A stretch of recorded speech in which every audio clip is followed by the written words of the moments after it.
Good evening and a very warm welcome to all our guests on this opening day of the two-day webinar on Sustainable India, organized jointly by the Global Alumni Association of GAABESU and Adi Associates of the USA.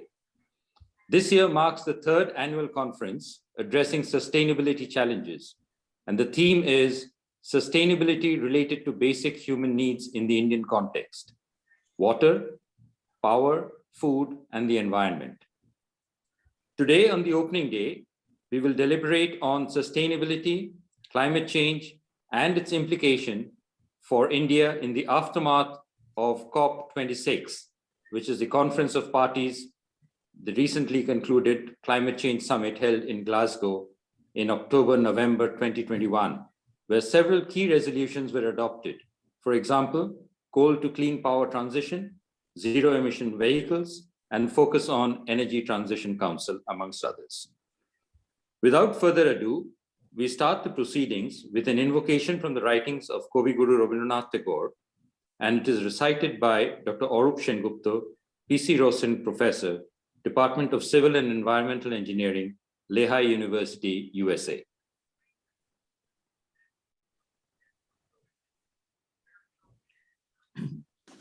Rabindranath Tagore, more than being a Bengali, Indian, or a Hindu, was a true citizen of the world.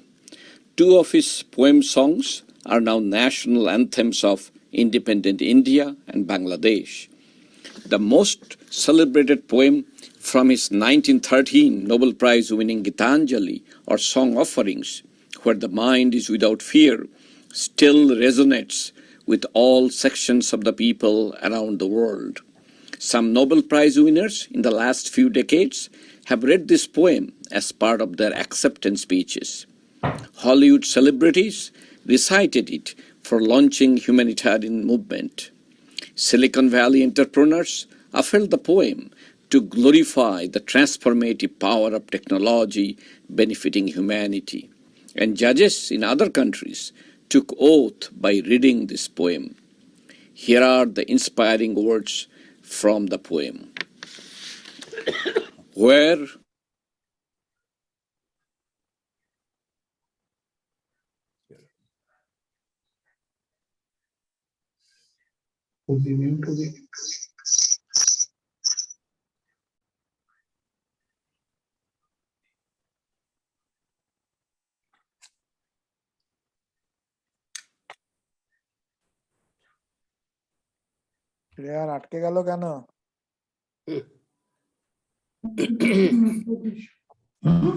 forward by thee into ever-widening thought and action, into that haven of freedom, my Father, let my country awake.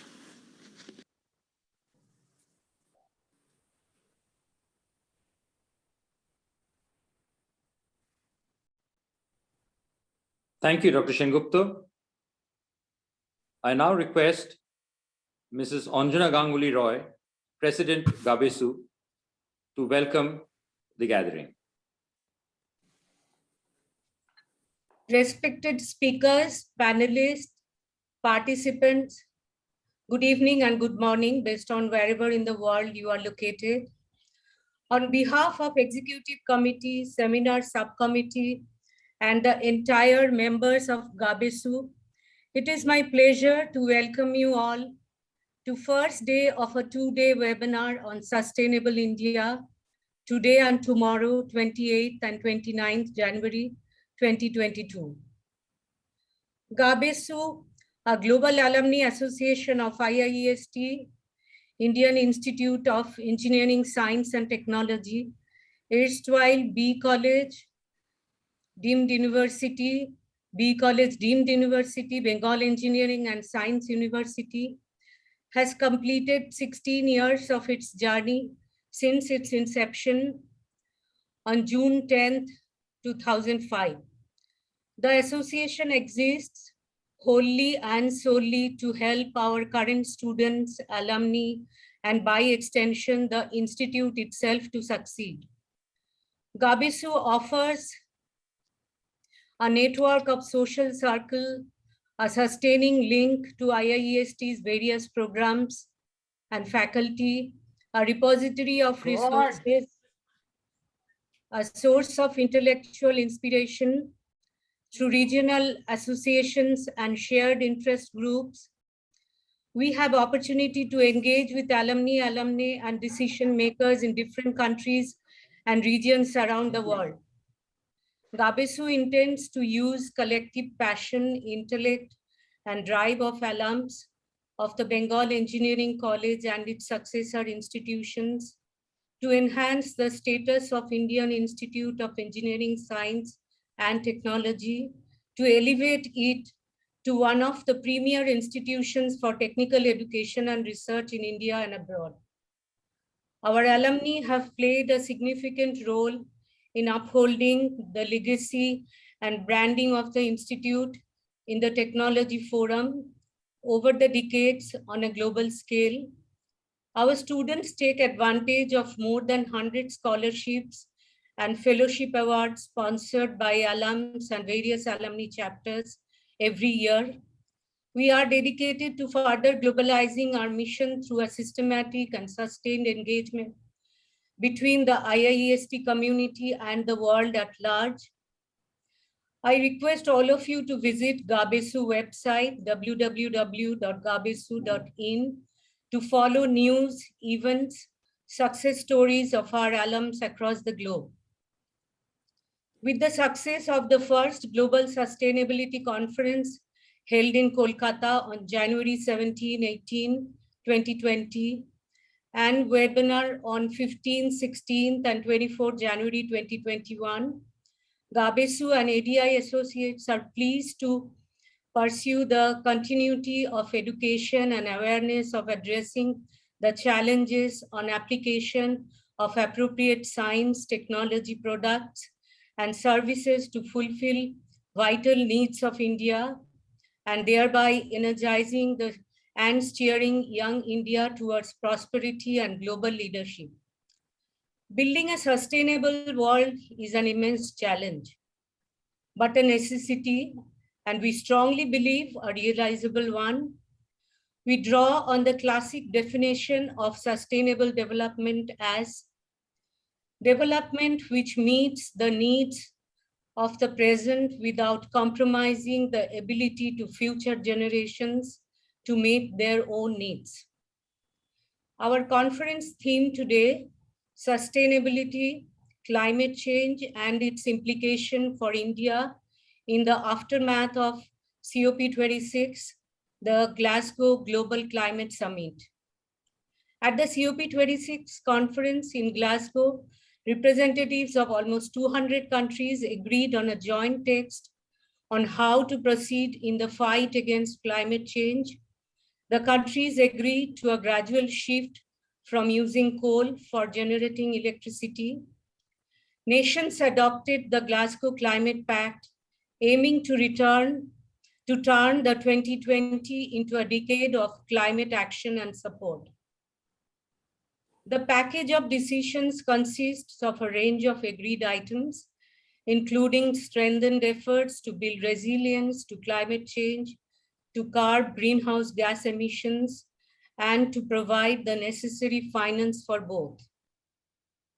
There was a news on 30th October 2021 in one of the news channel, and which said Government of India has proposed new rules to lower emissions and fight climate change, including setting a minimum share of renewable energy to be used by its industries.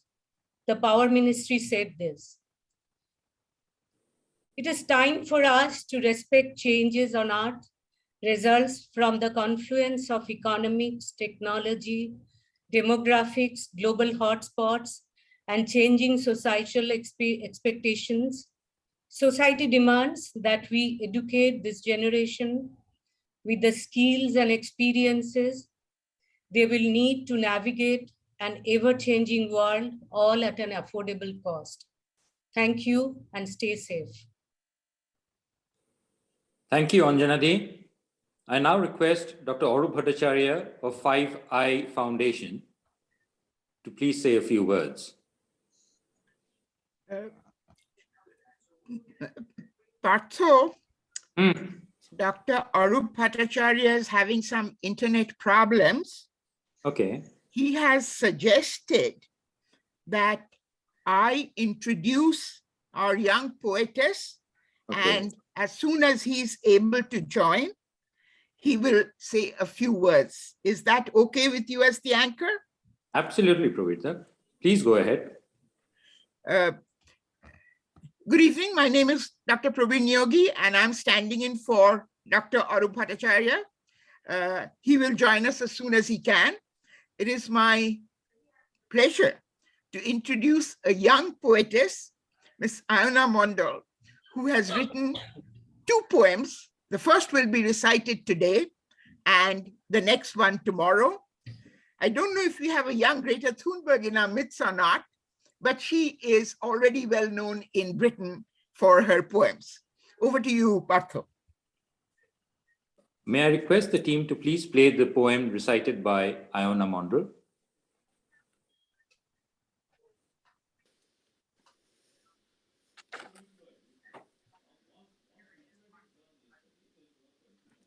Hello, my name is Iona Mandal, and today I will be reading one of my poems titled Neon Trees.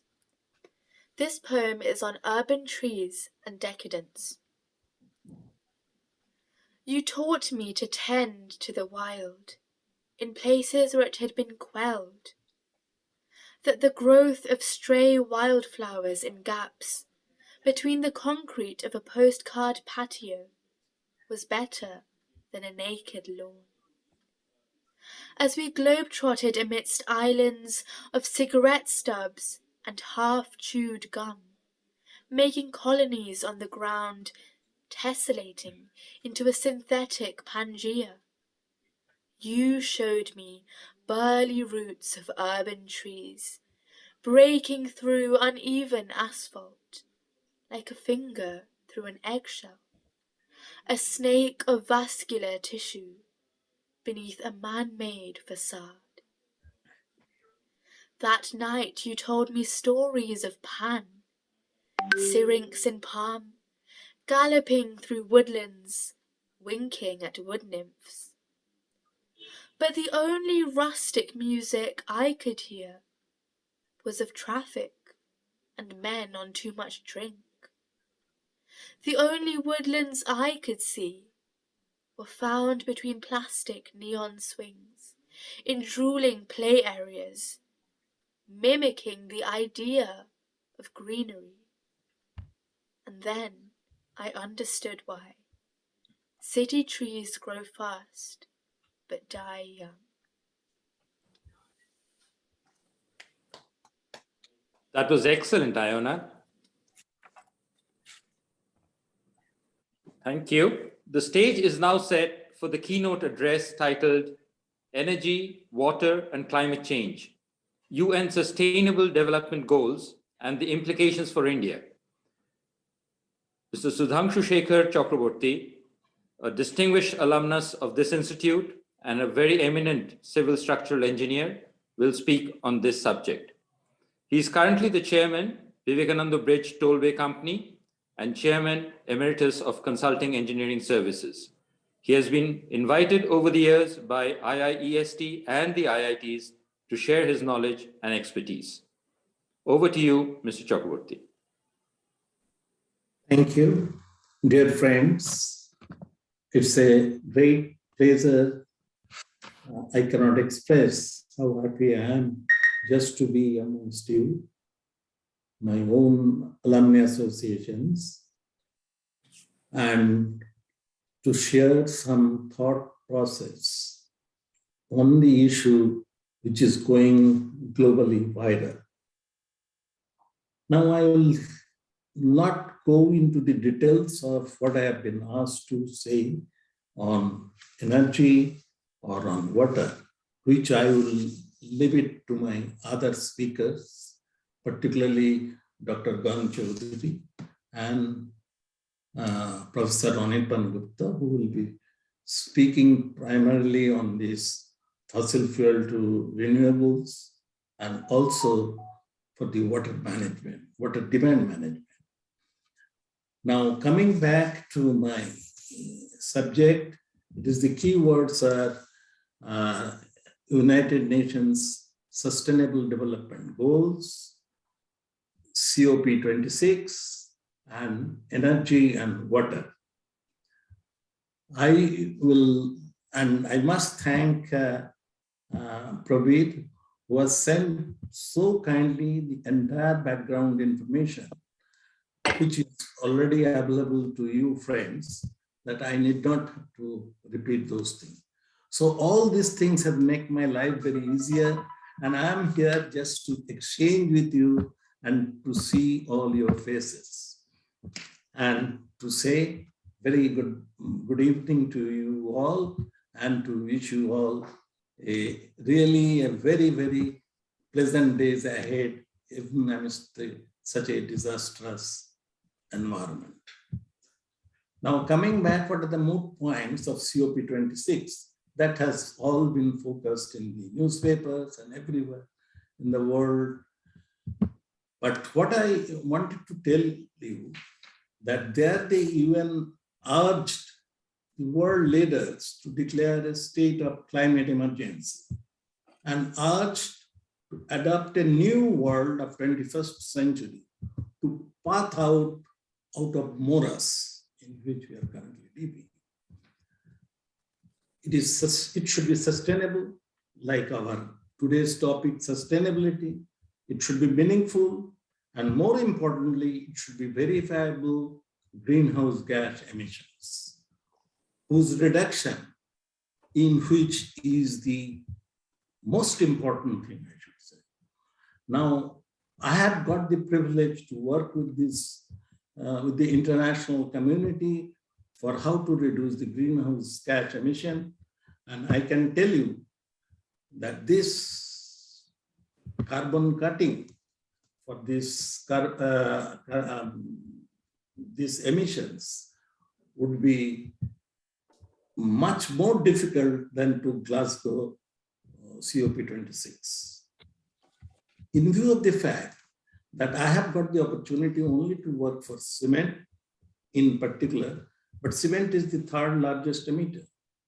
And I, being basically a civil engineer, I had got the privilege to work most on civil engineering matter. What I find that I was flabbergasted to see that the cement is producing so much of carbon emission. And we in India, and the civil engineers in particular, I'm afraid I'm not aware of it. So therefore, India has announced that its period of next few decades will be green, clean, sustainable, and reliable, and is underway, benefiting the entire world. And I'll not go to the India's commitment in COP26, that Panchamrita, which most of this August body is aware. But I will say that there India took the liberty of enunciating the principle of common but differentiated responsibilities and respective capabilities. That was very important because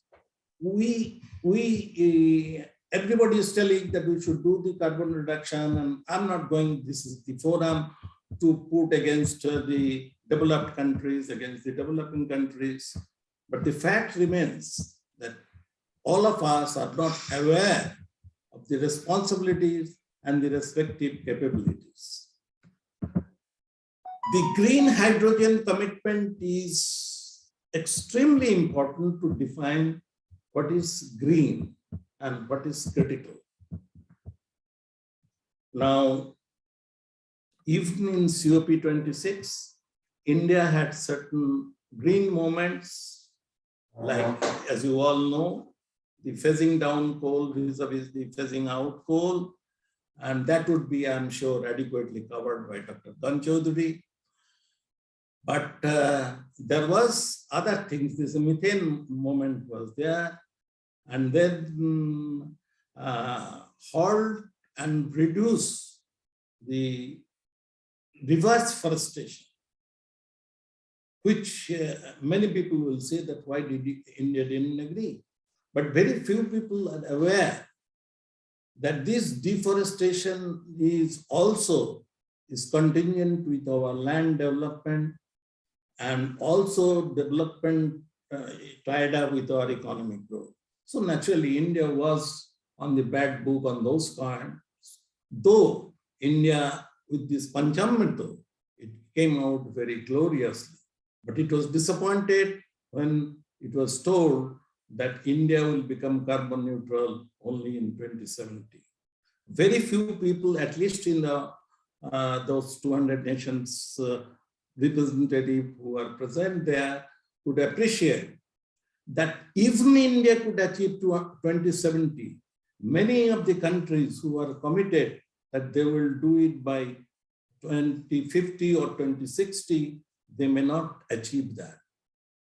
And India, whatever they have committed so far, it has achieved. As a matter of fact, going into the renewal, which was one of the Amritas, one of the commitments of the United Nations, which our president just now has enumerated, that there, even many of them have not fulfilled. India is much ahead. As a matter of fact, in our renewable energy production, we are 3 or 4 years ahead of our commitment. And it is going at a rate of, by 2025, it would be increasing by 400% of the renewable energies. So I'm not here to beat the drum of India, but I'm trying to find that I, being a committed person in the committee of the nation of the international bodies, I'm fully aware what is the India's commitment, what is the India's limitations, and I am in constant touch with the people who matter, that please do something. But alas, I have been very disappointed from the community of the civil engineers to which I belong. Well, India has prepared a national action plan on climate change.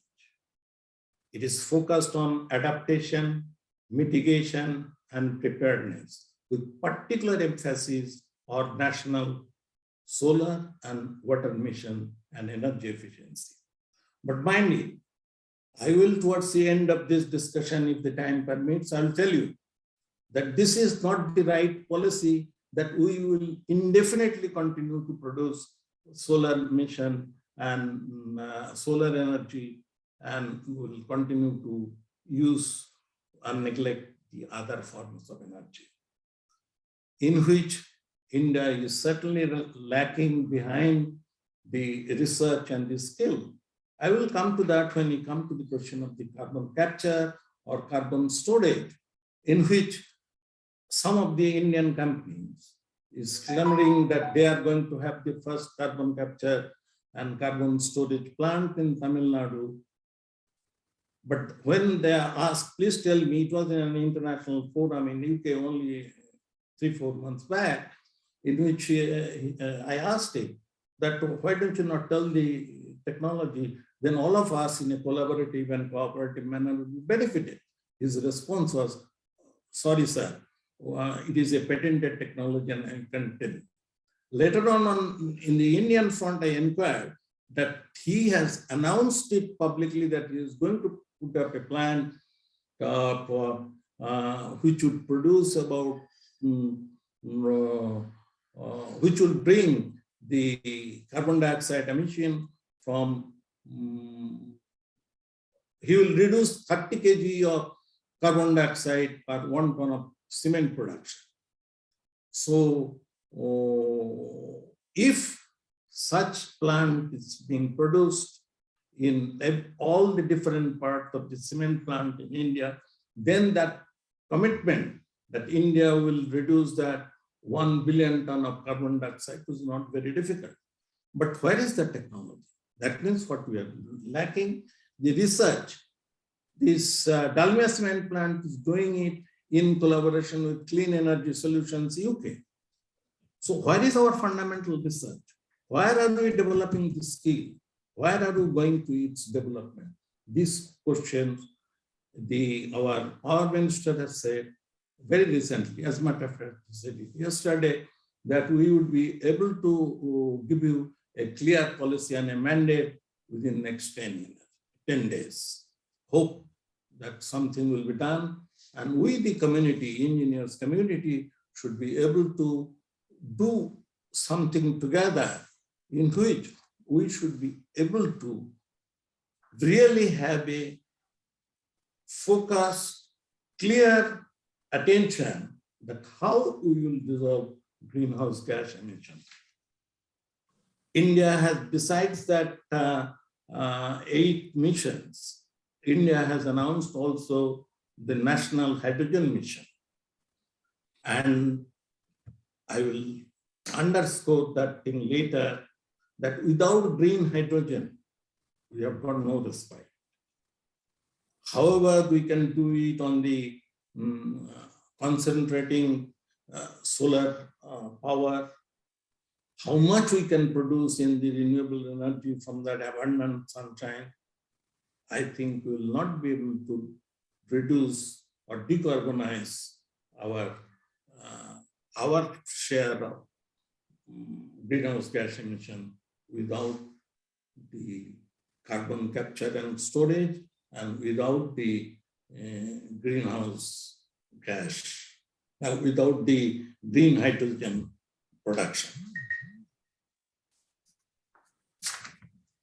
Now, India has produced an immediate plan, even for this year, 2022.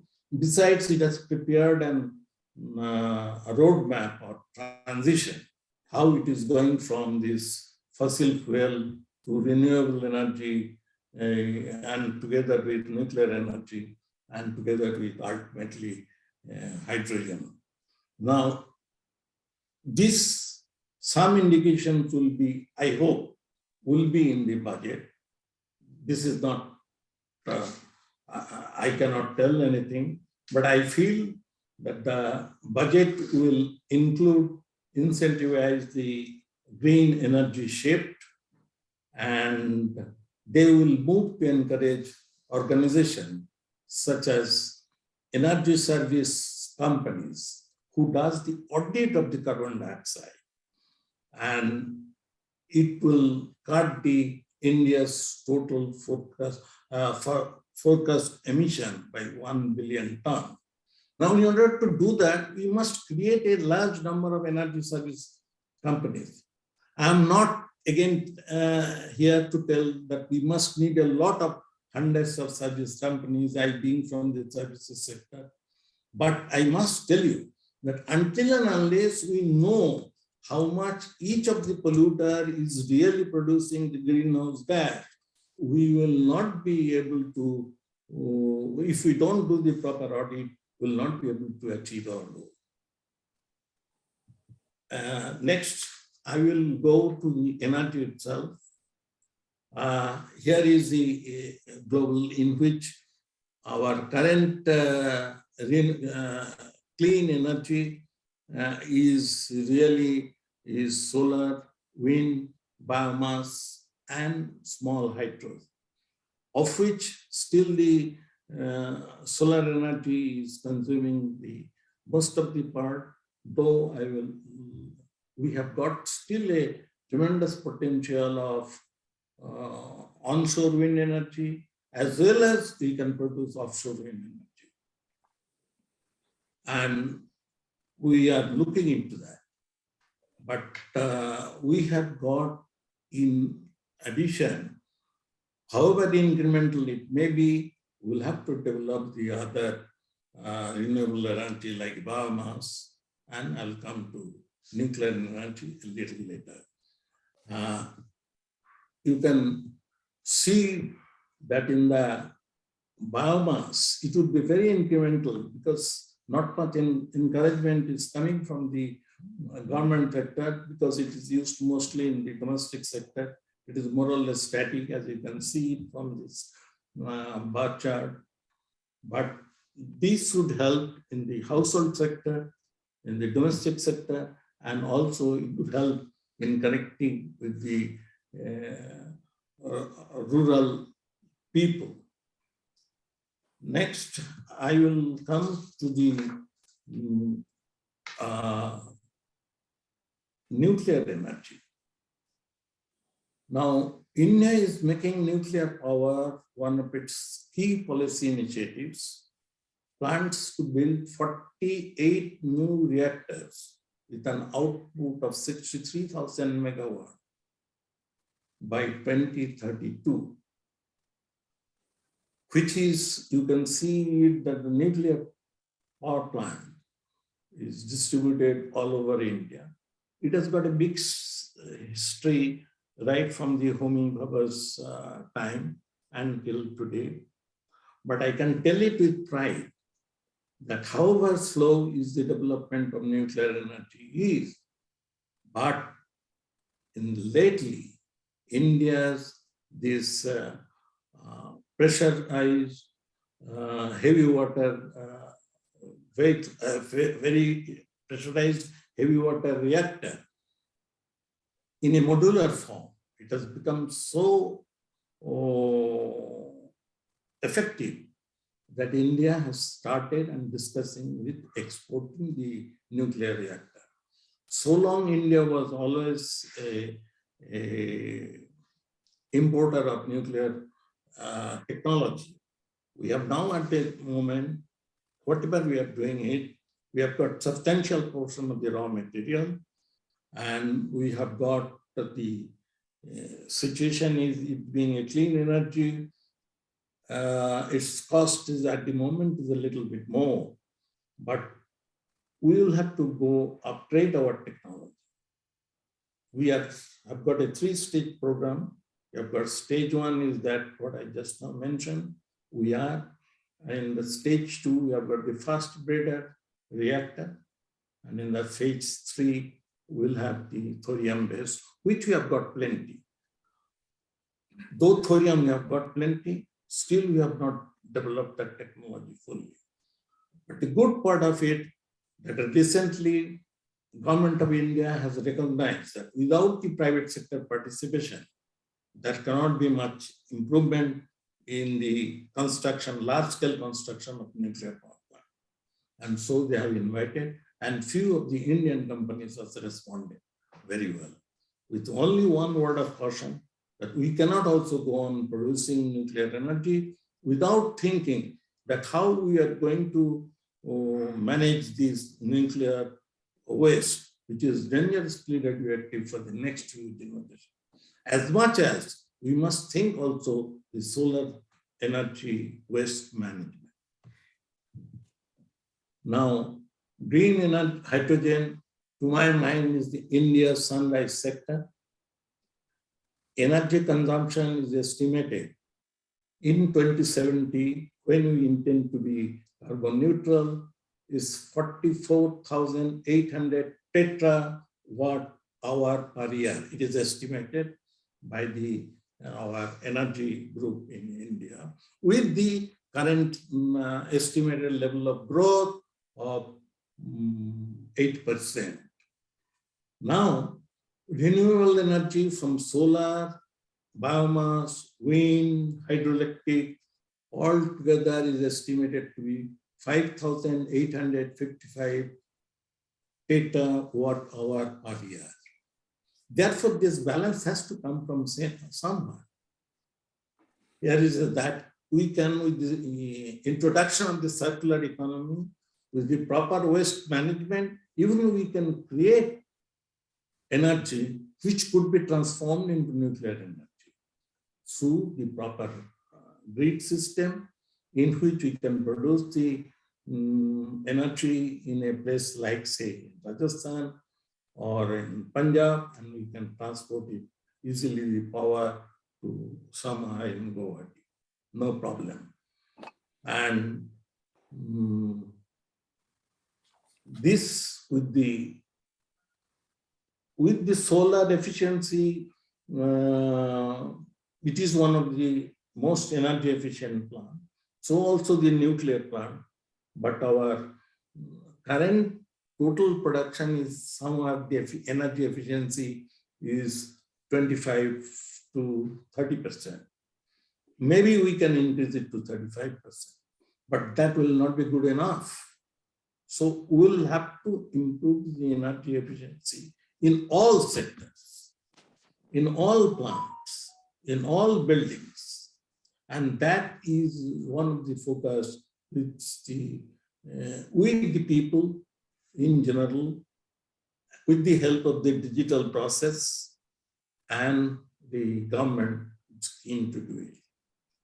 Now, in the green hydrogen, if we have the photocatalyst to improve the efficiency of solar to hydrogen conversion, though the cost would be quite low and it would be very easily replicable. And the thermal and dynamic characteristics of hydrogen combustion is unfortunately not progressing very well. And it is still under research all over the world. But yesterday I had a virtual discussion with my co-chair, Professor Chui. He was telling the fantastic progress China is making. It's amazing. One cannot believe it. And both in green hydrogen and also in carbon capture. Mr. Chakraborty. Next point, what I like to emphasize to my brothers is that we will not be able to achieve any one of those rhetorics even in 2070 to fulfill. I will not be there, or most of us will not be there. But until and unless we start concept of the carbon capture and its storage and its utilization right from today, and put enough money on research, on skill development, on technology, irrespective of the engineering discipline, we will not be nowhere. This is a slide which shows how we are going to do it, but some of the people in the world have started, but we will have to do that thing very. I have got, this is a chart in which it shows that with carbon capture or without carbon capture, what is the scenario? And this slide, please go through it.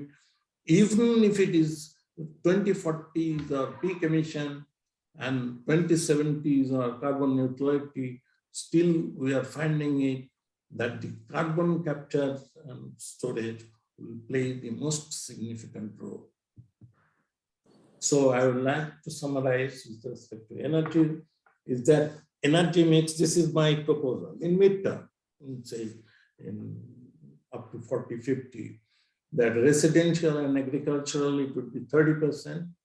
It would have electricity. I'm distinguishing between power and energy. Electricity and biomass. In industrial, 60%, it would be electricity, plus hydrogen, plus hydrocarbon, plus coal. And in transport, because I don't think that we are going to have phase out completely the coal by 2040 or 2050. Maybe we'll take a little bit longer. And in transport, these are the three major consumer of industry. Transport, it should be electricity plus hydrogen. So hydrogen is playing really the prominent role, and in everywhere where it stirs, it needs the carbon capture, particularly with respect to the few heavy industries like steel, cement, fertilizer, chemicals, and few other heavy industries.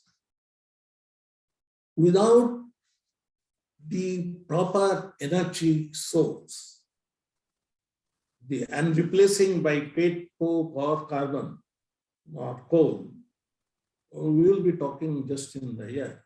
We cannot just poof up all our industry in at one go. And they say you go for hell, you do find it out some source of energy source.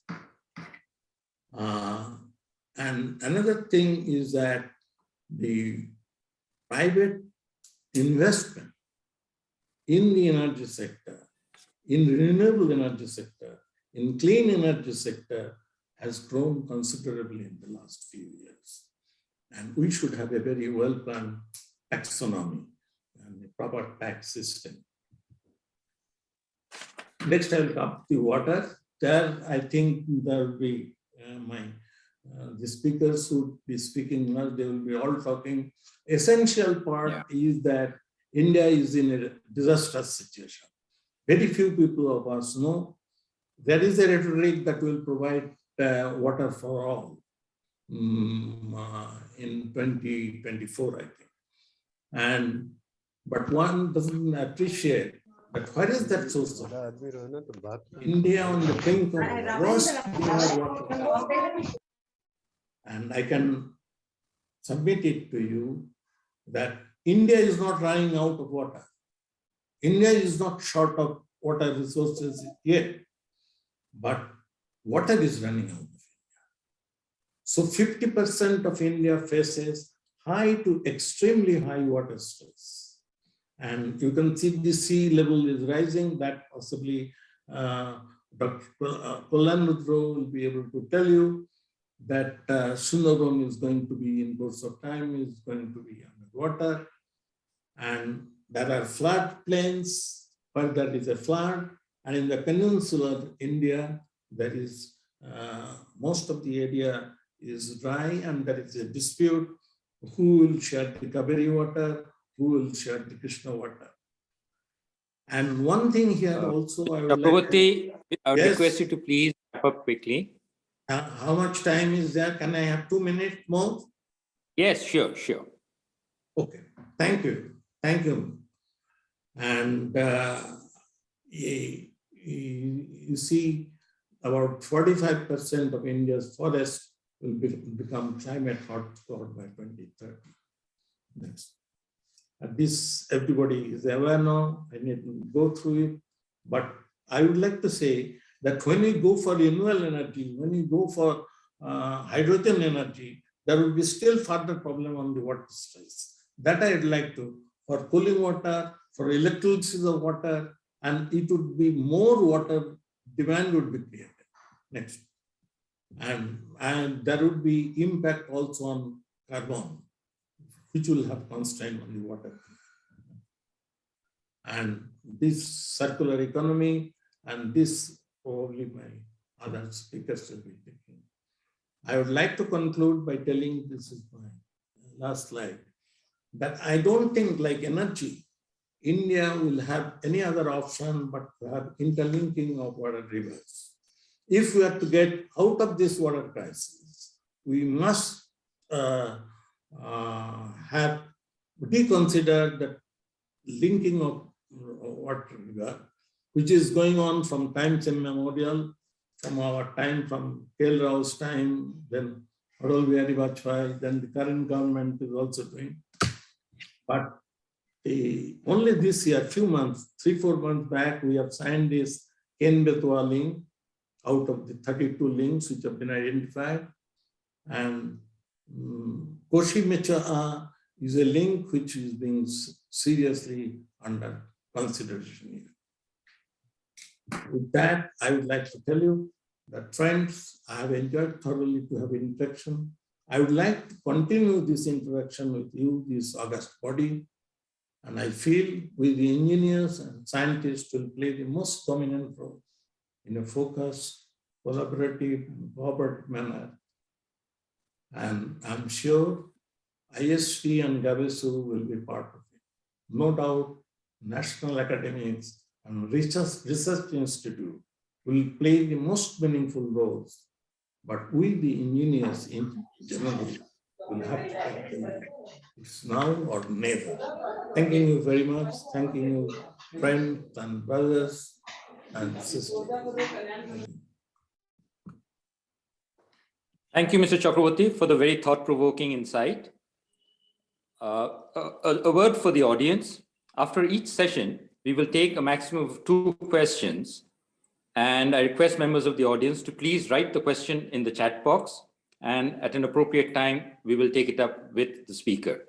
If there are any questions for Mr. Chakraborty, you can either write it now and we can take it up with Mr. Chakraborty, or at a later time during the course of this evening's program. Our next speaker is an authority on renewable energy and has been and still is an advisor to many governments and reputed companies on matters related to solar and renewable energy.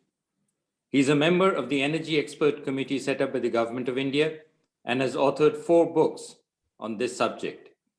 It is indeed a privilege to request Dr. Santipada Gonchaudhuri to enlighten us on clean and affordable energy, from fossil fuels to renewables, phasing down of coal, and the role of renewables in the Indian energy mix. Over to you, Dr. Gonchaudhuri. Hey, Partha, sorry to interrupt. Please make sure Professor Gonchaudhuri has the slide sharing opportunity. We didn't see any visual aid from Sudhangsu. No, that we have already got. He has sent the slides. Okay, thank you. Great. Thank you. Am I audible? Yes, sir. Thank you very much. I think I must thank GAABESU for giving me opportunity to speak here. I will be mostly speaking on solar energy because that chapter is very important in today's context, particularly in the context of COP26.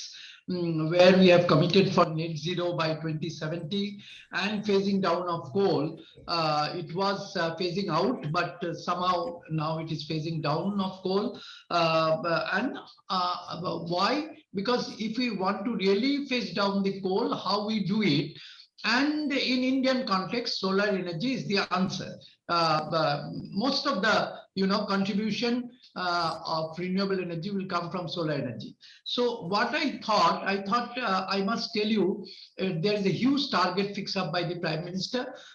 So I must tell you what are the programs in India which are really we are implementing, and really how we can achieve that 500 gigawatt target, out of which 300 gigawatt is solar, and how we achieve that solar energy target through various programs. So I want to just tell you about various programs on solar energy Government of India has launched and which are being implemented throughout the country. For a country blessed with abundant sunshine, it was only a matter of time that solar would be harnessed for clean energy and power. In India, in just a decade, this solar sector has grown by leaps and bounds.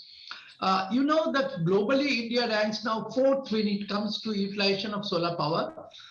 With an installed capacity nearly 50,000 megawatts, the aim is to achieve 100, as I have mentioned, 100 gigawatt by the end of 2022. We have already achieved 50,000 and about 50,000, 47,000 are in the pipeline.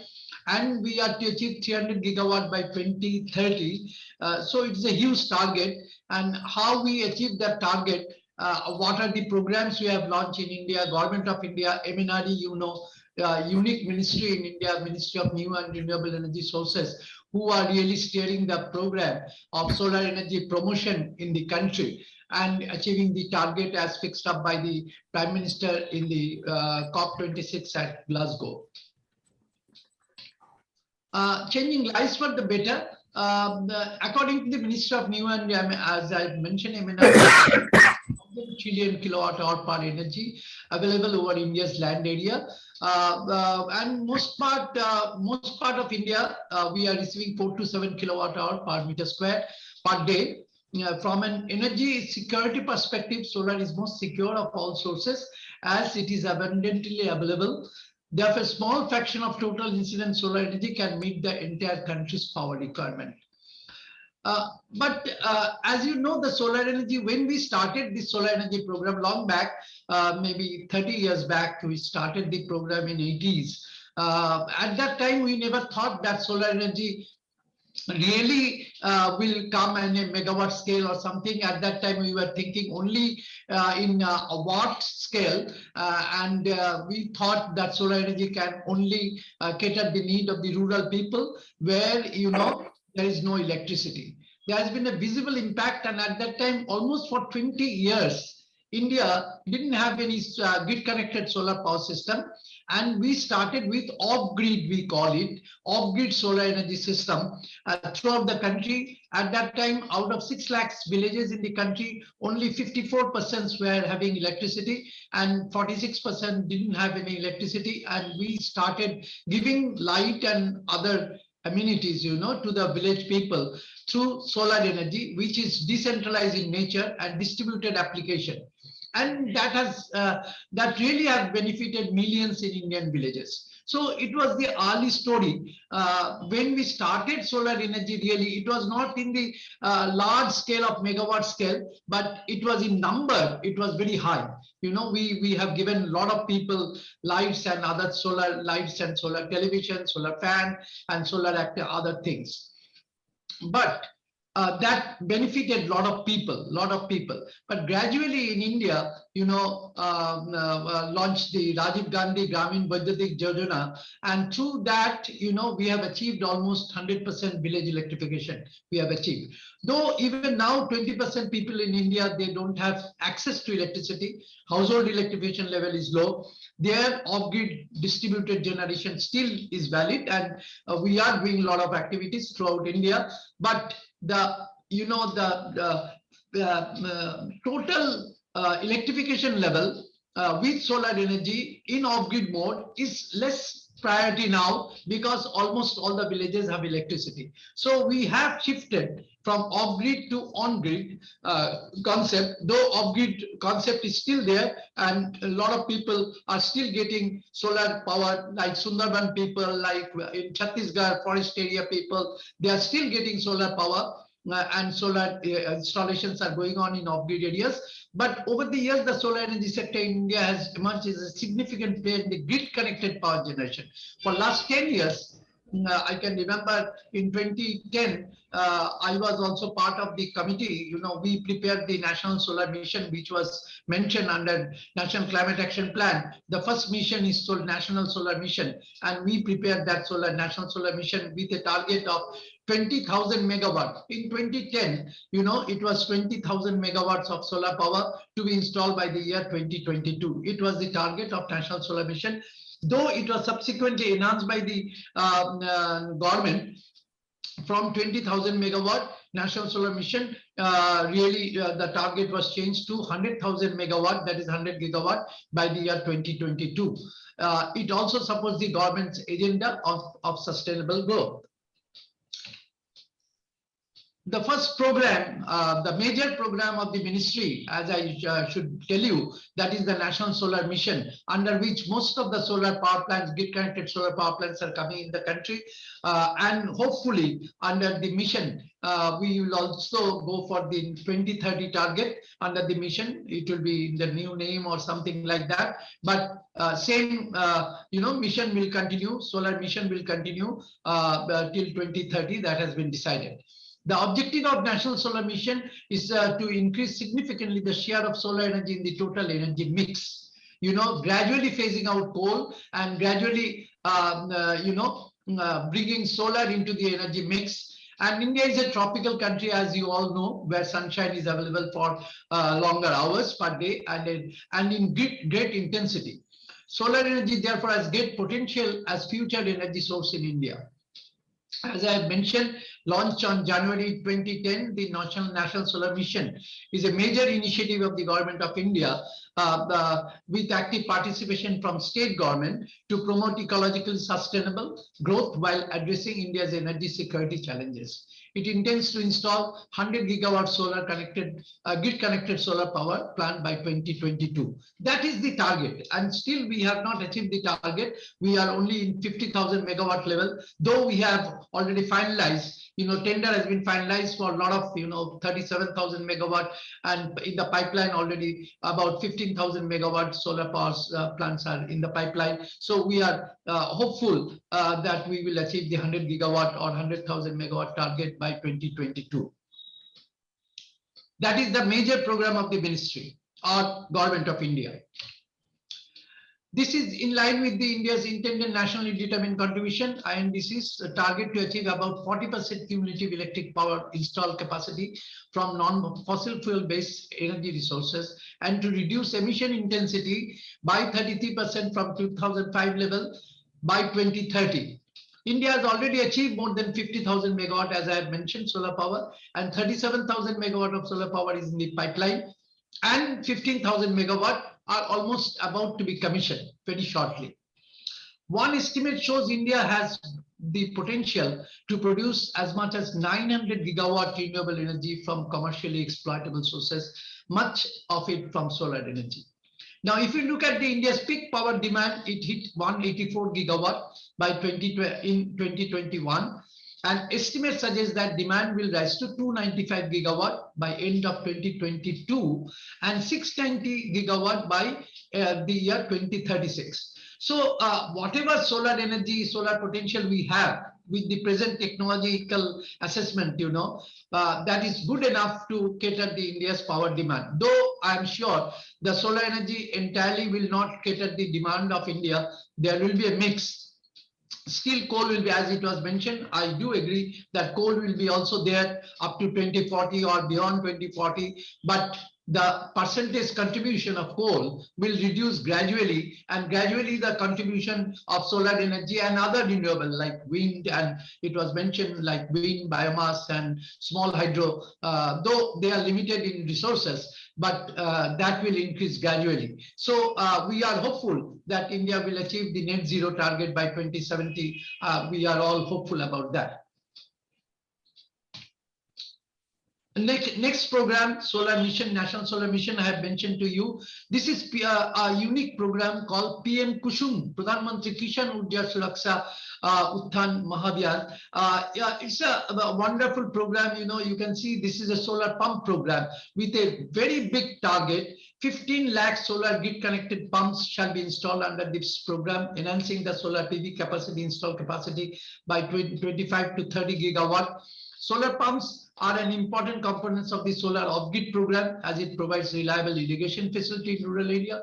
Already in the country, we have about 2.37 lakhs of solar pumps already operating. It is very unique. You can see these solar panels, and there is no battery. Only solar pump, submersible pump is there, or surface pumps are there, and it gets power during daytime. It operates, and good enough. Now, up to 40 HP solar pumps are also available for irrigation purpose. We are already using 10 HP and 15 HP solar pumps, which are quite adequate to irrigate a big plot of land. And this is a unique program. Farmers energy security it is ensuring, and now a new program under this PM Kusum, government has allowed, if the farmers are surplus with electricity from their solar pumps, they can export power to the grid. That is a very unique thing, and they can earn some money. So the farmers are very happy with that type of initiative, and they can really go. They are going in a big way in this program. So PM Kusum program is also catching up, and I'm sure this PM Kusum program will contribute a lot in the India's solar energy target in future.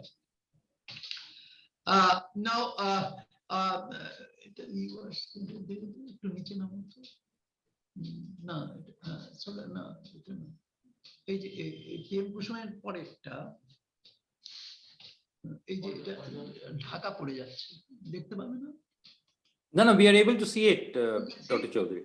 Ajay program. Yes. Under Ajay program, Government of India launched these schemes to power regions that have no electricity. As I mentioned, still there are many areas where there is no electricity, and large number of solar street lights are being installed under this Ajay. This is the third program I'm discussing. Solar LED lights were installed in rural, semi-urban and urban areas. About 2 lakh solar LED lights has been installed under this scheme, and ministry is also planning. You can see still, there are, as I have mentioned, about 20% people, particularly in the remote areas, forest villages, they don't have access to electricity still in India. It is very unfortunate, but for them, 70 lakh solar study lamps for their school children, we have already installed. In fact, one of the study lamp I have developed micro solar dome, about 100,000 micro solar solar dome have been installed in the country. So that is this type of micro solar dome and other study lamp program are going on. And this is a major program of the ministry for the rural areas, which is under implementation now. CPSU scheme, that is a very big scheme. We have targeted about 12,000 megawatt of grid connected solar power. This 12,000 megawatt projects will be produced by the government producer with VGF, viability gap funding. This is a major scheme for the central public sector undertaking like NTPC, VNGC and other people. They are also coming in a big way to install large capacity solar pump, solar power plant in the range of 200 to 500 megawatt range, and they are putting up a single power plant, 200 to 500 megawatt power plant, and they are putting up. So this is a major scheme, CPSU scheme of the Government of India, where the Government of India is supporting this scheme by viability gap funding.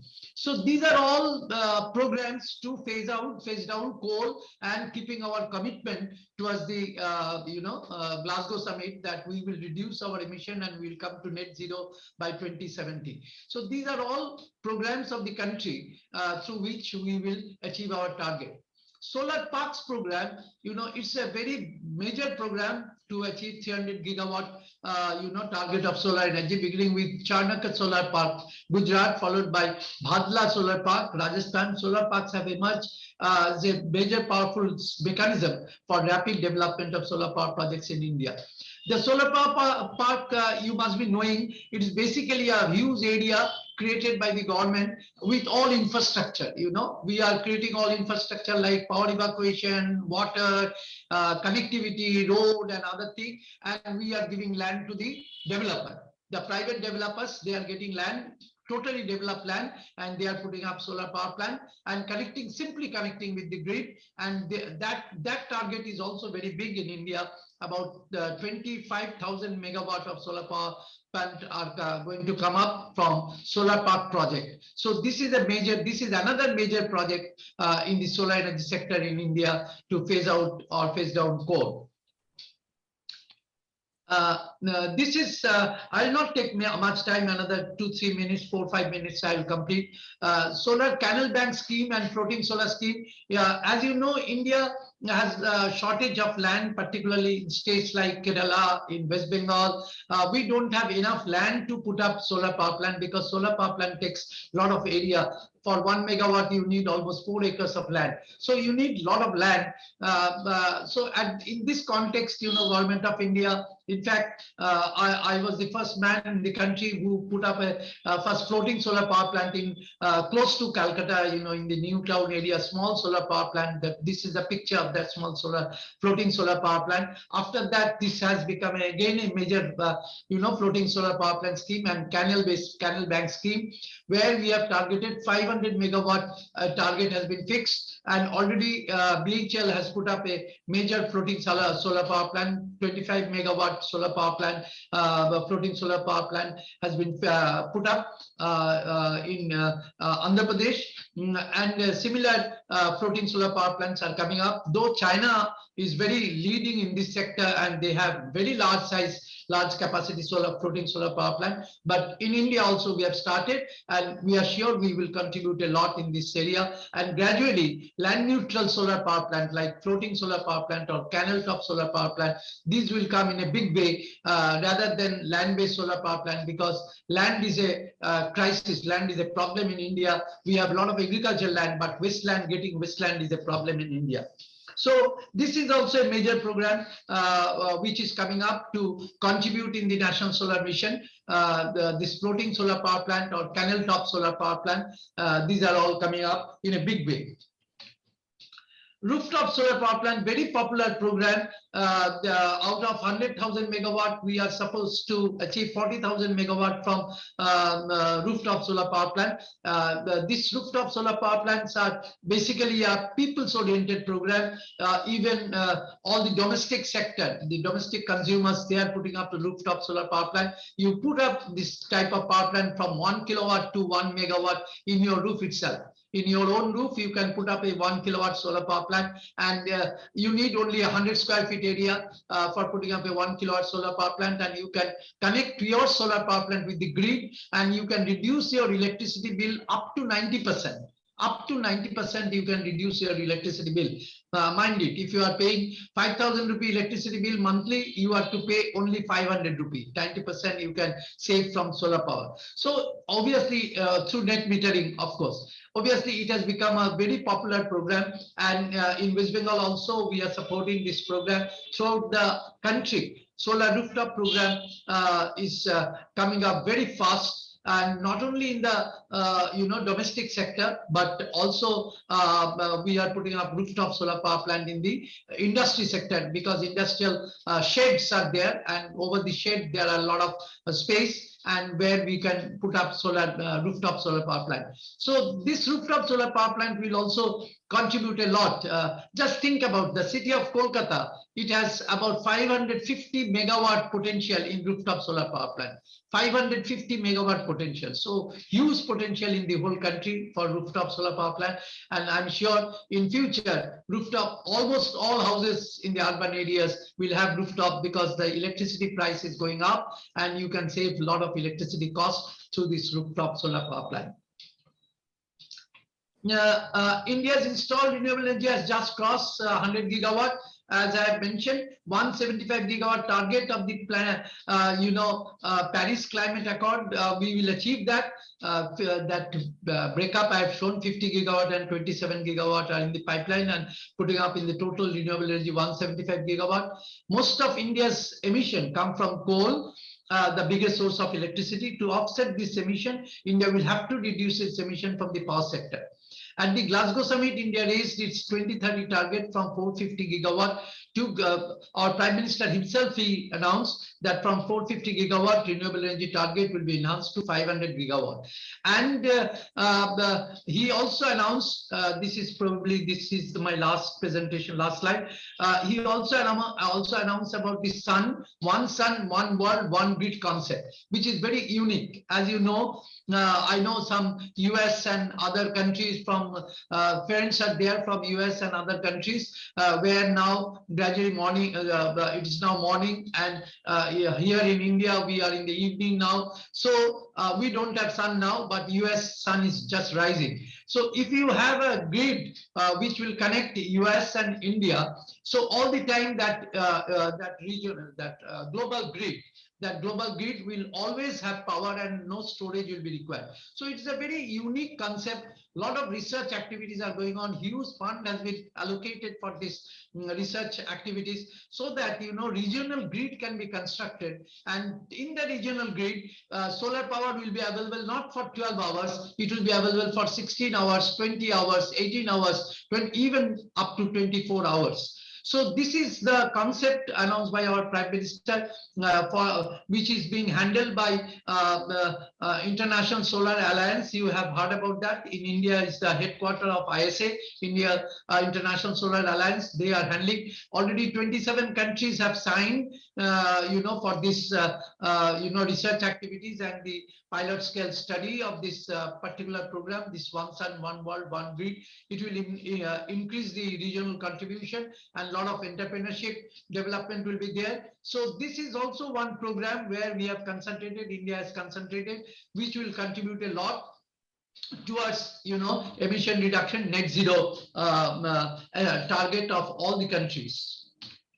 So all the states, and one thing we must remember, that net zero is a very ambitious target by 2070. So all the state government and the CPSUs are to implement the scheme, keeping in view the net zero target. The policy and the regulations are very important. So we are all in the policy, how attractive policies can be formulated, so that private sector can take part in the in this particular target, how to achieve this target. So these policies are being formulated by various state government, and all the CPSUs are also coming up in a big way. And need of the hour, as I have mentioned, these policies should be very, very attractive, and regulation should be very attractive, so that the private sector, unless private sector participation is there, it will be very difficult for us to achieve the target of 300 gigawatt by 2030. So I think we will all definitely try. All the state will try. All the CPSUs will try to achieve the target, and we will all try to keep our commitment, our country's commitment towards net zero. And by 2030, 300 gigawatt of solar power by 2030 to keep a livable world for our future generation. Thank you very much for patient hearing. Thank you so very much, Dr. Gonchaudhuri, for your excellent presentation, which has given us all a much better understanding of the solar energy scenario in India. Before I move to the next speaker, I can see that Dr. Arup Bhattacharyya of 5i Foundation is here with us. So before I bring him in, Dr. Gonchaudhuri, there are two questions that have come in for you. I will quickly give you the questions and request you to give us a short, very brief answer. The first one is from Mr. Borun Kumar Boshak. Basically, what he's saying is, why is West Bengal lagging behind other states? You've already talked about societies having rooftop solar energy facilities, so I'll skip that. So what he's basically saying is, why is Bengal lagging? And the second question is from Mr. Biman Ghosh, who's saying, what about using the huge vertical surfaces of glass coverings in urban structures where vertical extensions are taking place to install solar power? So two questions, request your quick response, please. Okay, well, very quickly, I should tell you, yes, I do agree West Bengal is lagging behind because of the policy. In most of the states in India, like Karnataka, they have an installed capacity of 5,000 megawatt of solar power, whereas in West Bengal, we are just in the range of 100 megawatt or 110 megawatt, something like that. That is because in Karnataka and other states, most of the states, they have private sector participation. This issue I have mentioned already. Private sector participation in West Bengal, private sector participation is not there. All the initiatives have been taken by the government only, and government, they don't have money. So we are trying to, formulate a good policy where private sector, and I've already requested the government also, so that the good policy is there, so that private sectors are really interested to invest in this sector. And once the private sector, they invest in this sector, then West Bengal will also, really come up with by achieving higher targets. And in the rooftop sector, the regulation is not very conducive. It's not very attractive for the public. It is up to only 5 kilowatt,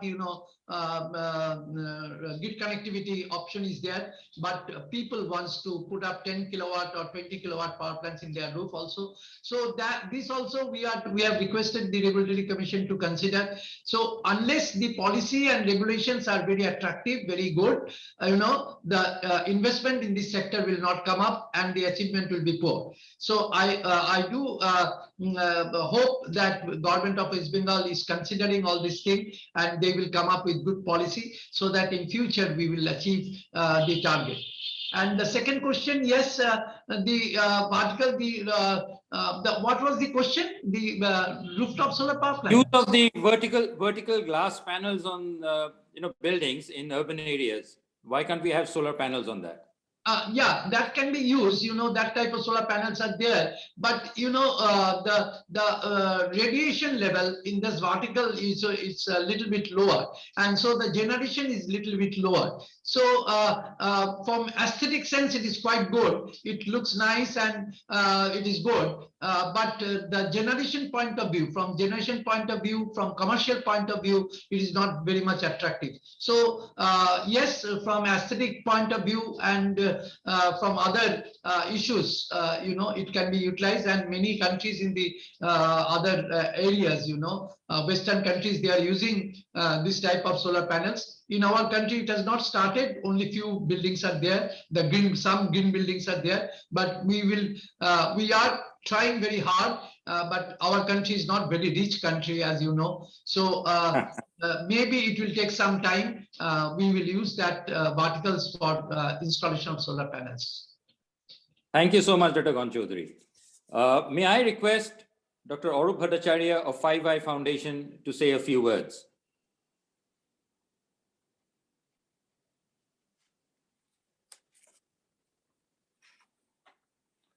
Or is Arupta there with us?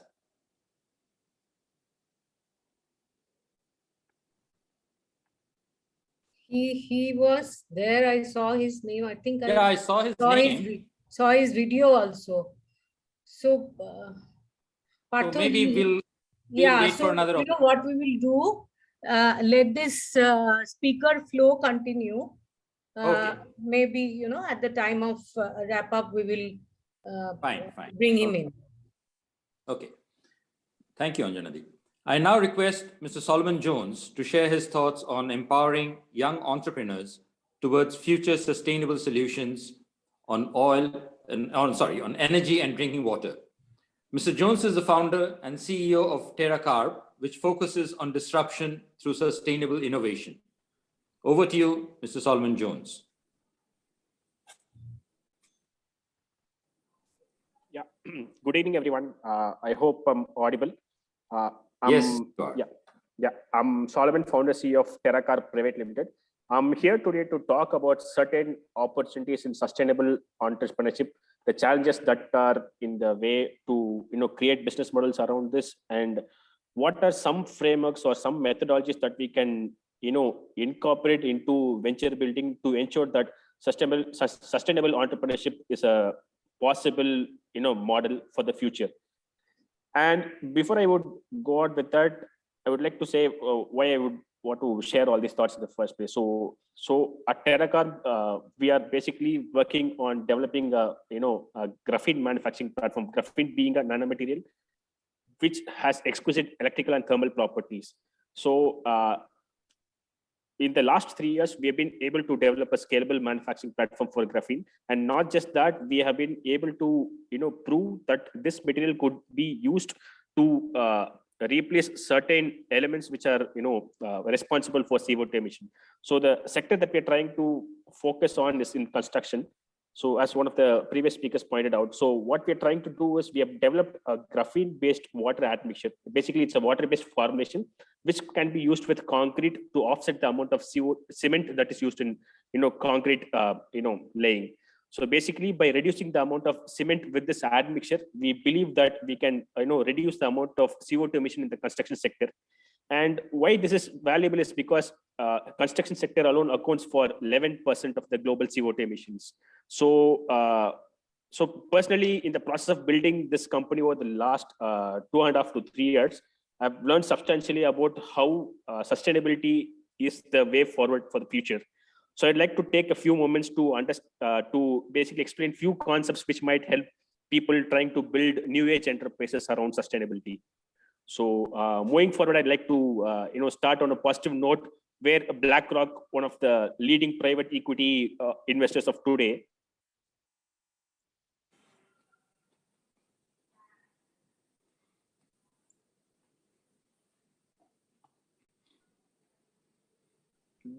the next 1,000 companies in this sector is going to be basically green or renewable energy based, which basically means that sustainability is taken a lot more seriously, from investor standpoint as well as from a consumer standpoint.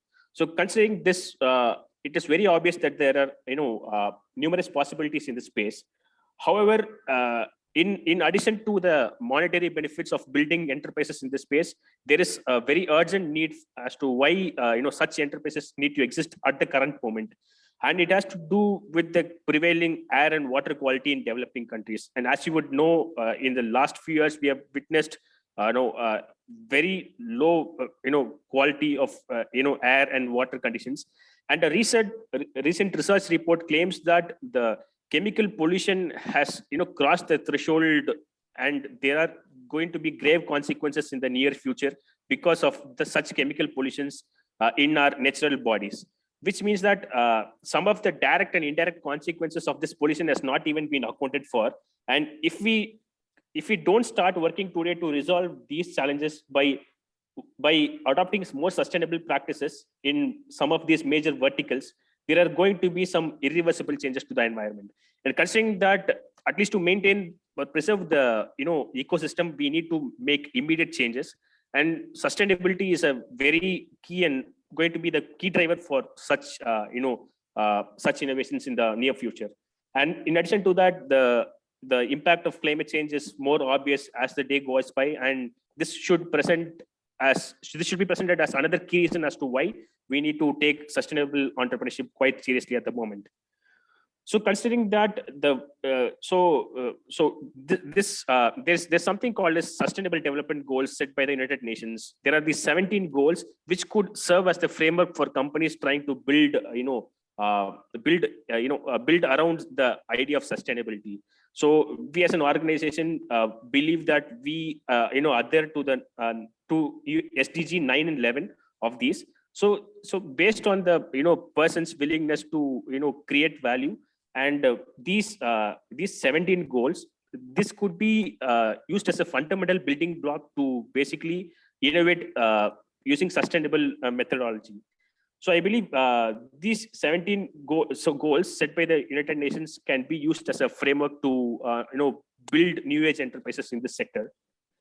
But the key challenge, I would say, so there are quite a lot of challenges, but the key challenge around building sustainable enterprises has to do with the interdisciplinary nature of the work that we take up.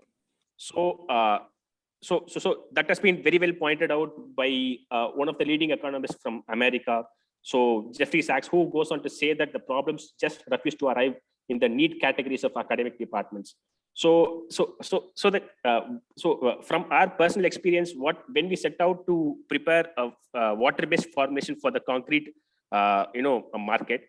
So we thought we are a group of material science grads, trying to crack something, towards sustainability. So what we understood was that we needed deep insights in structural engineering, polymer science, as well as inputs in several other interdisciplinary streams, which made the journey all the more complicated. So the problems that we have at the moment are basically interdisciplinary, and it requires collaborative work to basically build outcomes which are sustainable as well as commercially viable. So considering that, this point should be taken very seriously when someone sets out to build an enterprise with this current model. So the second part of the presentation, I'd like to talk about 4 of the key strategies which can serve as a guiding light for companies trying to have sustainability as their core. And the first one has to do with the total carbon cost. So by carbon cost, I basically mean what is the total CO2, direct and indirect CO2 emission cost of the business. And that is something that needs to be evaluated first to have a very transparent understanding of if the business is actually there to create value by reducing CO2 emissions from existing technologies in the first place. So I'd like to talk about 4 of these possible methodologies to build more sustainable businesses, and to begin with, the first point being understanding the CO2 emissions at every level. So a very good example for this basically means looking at the impact potential of some of the electric vehicle companies that are existing today. So you would have often seen some two-wheeler companies marketing, or rather I would say greenwashing their vehicles as zero emission vehicles, where in fact 50 to 60% of the energy that goes on into the charging infrastructure is basically from thermal power plants. So what I'm trying to say is that the total CO2 emission of the product has to be accounted for, which means that the CO2 emission from vehicle level is not the only factor that needs to be considered, but we also need to account for so in case of electric vehicles, even the materials that goes into the battery production as of today are rare earth materials which are mined only in few countries, and the mining again has extensive energy cost, and mined materials again has to be transported worldwide, where they are again calendared, and the 13-12 step process goes on into assembling them into battery packs. So there is extensive energy cost involved in the battery pack assembling level 2. So those energy cost also has to be accounted for. So only when you look at this CO2 emission from a holistic standpoint, we could understand if the product or the business that we have built is actually sustainable in all levels. And this understanding, I believe, should be the starting point of businesses that set out to achieve something like this. So the second point that is again critical. I mean, this is not even new, but I believe this is going. The idea of having compliances is going to become more commonplace in the near future, because without regulatory frameworks, we have already destroyed half of the natural resources around us. So the industrial revolution also, although it has its own perks, although it helped streamline a lot of processes in a better fashion, had its own limitations. So some of the pollution could have been controlled if there could have been more stringent regulations in place. So again, from here with, I believe there are going to be a lot more regulatory frameworks that would exist for companies. And instead of looking at it as a hurdle, I believe companies should take it up as a responsibility to champion those regulatory frameworks and use that as a key differentiator for their business as such. So that that could also help them, I mean, from a monetary aspect. So that could help them with expanding their business geographically, and that could also be used in adequate differentiation of their product in the market. So although it is basically done to basically adhere to this idea of sustainability at the core, it could also provide other monetary benefits for the company in the long term. And this is something that has already been historically done by Hewlett Packard when they explored different materials for their soldering products. So basically lead was used in the early 90s for soldering, but they understood that lead is toxic and they need to look at replacements before new regulations would kick in. So they eventually replaced different materials instead of lead. And when the EU's regulations kicked in for preventing the use of lead, HP was one of the first companies globally to enter the EU market with this specific compliance. This means that this is again a wonderful example of how adhering to such regulatory compliances could go a long way for the company. So third point that I wanted to emphasize on, looking at the value chain assets. So when I mean value chain, I'd like to mean the entire ecosystem that the company would need for its thriving, I mean, for its existence itself. So for a company to launch a product, it needs quite a lot of partners to be in the business. And I believe the partners should hear the message loud and clear that they are a sustainable enterprise, and the source, right from the sourcing model, right from the materials, how the materials are, extracted, right from the manufacturing practices, right at the operational level, there should be, differentiating factors which basically ensures that there is a reduced carbon footprint. And this again would help building a low carbon economy. And this operational efficiency could also help in monetary benefits. What I'm trying to say is that being sustainable is not just going to be a fad, but it also makes good business sense. So and there's again a very good example of how FedEx, by upgrading their carriers from their old Airbus cargo carriers to Boeing 747s in the year 2010, by making that move, they've been able to save more than 36% of the fuel, while improving their capacity by 20%. So energy efficiency is the key, and I believe this could be done at multiple levels by optimizing the operations, optimizing, or rather reimagining how the operations are done at the vendor level or at various levels of value chain, and also how manufacturing is done, what kind of methodologies we could further add to improve the efficiencies in manufacturing level as such. So in addition to that, the last point that I wanted to emphasize was on how we could challenge our mindset for the better. So maybe many decades back, without their idea of airplanes, someone went on to imagine, can we ever fly like birds? And someone went on to imagine, can we ever dive like whales? So that was that thought, that seed was what gave us the airplane or a submarine of today. So instead of looking at how things are not really right at the moment, I believe we could look at what are other innovative technologies or strategies that we can reimagine at a fundamental level to tackle the problem at hand. And I believe a lot of new age businesses have been successful at doing that. And one example that I want to give in this context is how US-based deep science startup has went on to use CO2 to basically reinforce, cement. So they basically use the CO2 that is being emitted, and they basically have a proprietary platform by which they route the CO2 into the concrete structures. This basically is used to improve the strength of the cement to an extent, and also reduce the reduce the amount of CO2 that is emitted, and also invariably it also reduces the CO2 emissions that would stem from the cement production. So this is a two-way model for reducing CO2 emissions, which would have not existed if not for this company. So the commercial feasibility is still questionable, but I think this such ideas could hold a lot of merit in our transition towards a low carbon economy. So I'd like to end the presentation with one of the quote from our former Secretary General, who goes on to say that sustainable development is the pathway to future we want for all. It offers a framework to generate economic growth, achieve social justice, exercise environmental stewardship, and strengthen governance.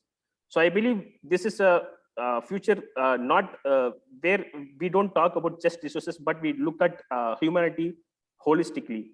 So I believe sustainability is something that we could all take seriously, and entrepreneurship is one of the I believe could be the key modalities for bringing change in this sector. So I'd like to thank the team for the opportunity, and I'm open to questions. Thank you. Thank you so much, Mr. Sullivan Jones. Let me just check if there are any questions right now. Otherwise, we'll move to the. There's one question from Mr. Borun Kumar Boshak. It's basically on Japan products are always ahead of their own national standards. Instead of many like us striving to reach national standards, we set up and comply. So basically saying experimentation is not really so much necessary when standard and commercial products are already available, and that only the correct selection is necessary. It's a very general thing. Maybe if you would like to just say a few words. I believe we cannot, one size fits all approach could not be the answer for the, sustainability is what I believe personally, but I understand that there could be other opinions too. So, yeah. Okay, I hope that answers your question, Mr. Boshak. Our next speaker, Professor Anirban Gupta, is from the Department of Civil Engineering, IIEST, and he also heads the School of Management Sciences at the Institute. Well known for his work on water resources engineering, particularly drinking water treatment, he's a member of the Arsenic Task Force and Fluoride Task Force, both of which have been set up by the government of West Bengal. Professor Gupta will talk on water management and use for rural and urban life, current initiatives and future issues in a water-stressed India. Over to you, Professor Gupta. Am I audible? Yes. Am I audible? Yes. Okay. Thank you very much, Mr. Partha Majumder. I have to slightly hurry up, I understand. So the topic, as it mentioned, that water management and use of rural and urban life, current initiative and future issues in a water-stressed India. Mr. Sudhangsu Sekhar Chakraborty in his first lecture today mentioned about the water and issues with water along with the other carbon issues, etc. So this is a very common topic, but I will try to give some ideas. India has only 4% of the world's freshwater resources. And annual utilizable water resources in the country are about 690 billion cubic meters. That means kilometer cube from surface sources and 447 billion cubic meters from groundwater. This, Mr. Sudhangsu Chakraborty also mentioned, that India apparently has quite a good amount of freshwater resources, but that is 4% only compared to the world's resources. But on the other hand, India is home to 17% of the world's population. And in addition, 50% of global livestock population is also in India. So the water to be catered to that huge population, the human population and the cattle population, brings a good amount of demand to the freshwater resources. In addition to that, though we have enough freshwater resources, but this, as we can experience, that it is very unequally spatially distributed. For example, in the Northeast, all of you know these places, the Brahmaputra and Barak basins, they receive almost 31%, they have almost 31% of the annual water resources, in spite of the fact that they occupy only 7.3% of the geographical area. So this kind of spatial distribution inequality, and also the demand is different at different places. So India is facing a good amount of water stress. May not be every part of India, but gradually it is coming up that most part of India will be subjected to a kind of water stress. If we see the kind of demand from different sectors across the years, so irrigation sector, as we can find, gradually from 1999 to 2050. So irrigation water demand is increasing. Simultaneously, domestic, industrial or power sector demand for fresh water is increasing. But whatever to be noticed over here, that the agricultural demand is hugely, disproportionately large compared to the demands of fresh water from other important sectors. So demand of water, fresh water in India is expected to rise drastically. And if we see the per capita annual average water availability in meter cube per year, so gradually it is declining, and by 2025, 2050, 1140 cubic meters per year is almost water stress condition. If you see the supply and demand gap, we see in 2030, in the graph we are able to see in the 2030, the gap is huge. The demand is almost 101% more than the freshwater what supply will be available in 2030. So this results in about 1140 meter cube of freshwater availability per capita per person by 2050, and which is the officially kind of agreed threshold of water scarcity, which is 1000 meter cube per person per year. And as expected, it will have a lot of negative impact on the economic growth of the country, the GDP. Now, it has also been indicated earlier that agricultural water consumption, we have seen in the previous graph also, that it is between 85 to 90% in India, 85 to 90% of the total freshwater demand in India. Now, in global, it is about 70%. India, because of lack of well-considered water pricing for agricultural use, there are energy subsidies that obviously promote over-extraction. And also India, we don't have much scientifically planned agricultural practices all the time. So we have a kind of suboptimal matching of crops with the kind of agroclimatic zones, the water zones that are prevailing in different parts of India. Estimates suggest that water demand and water supply gap in agriculture could be as high as 570 billion cubic meters by 2030, alarming figure. And agriculture is one of the backbone of the economy of our country, and we have to support huge population in the coming future also. So agriculture has to be supported, but there is expected to be huge amount of freshwater demand supply gap. And groundwater resources, unfortunately, accounts for about 62% of the irrigation water. And groundwater resources across India is declining at a very rapid rate, and almost 53% cases, we have seen that whatever the groundwater is supporting the agricultural irrigation, 53% cases, the groundwater levels, groundwater tables are declining at a very prominent rate. On the other hand, urban population is expected to also rise, and 600 million by 2030. So urban hubs are also expected to witness severe water shortages in future, which could reduce the urban growth in India and also reduce the quality of life for urban citizens. Estimates suggest that the demand supply gap for the domestic sector will stand at about 50 billion cubic meters by 2030, because the demand is also expected to increase because of our different lifestyles, or population as such is increasing, the other activities, economic activities are increasing, industrial activities are increasing.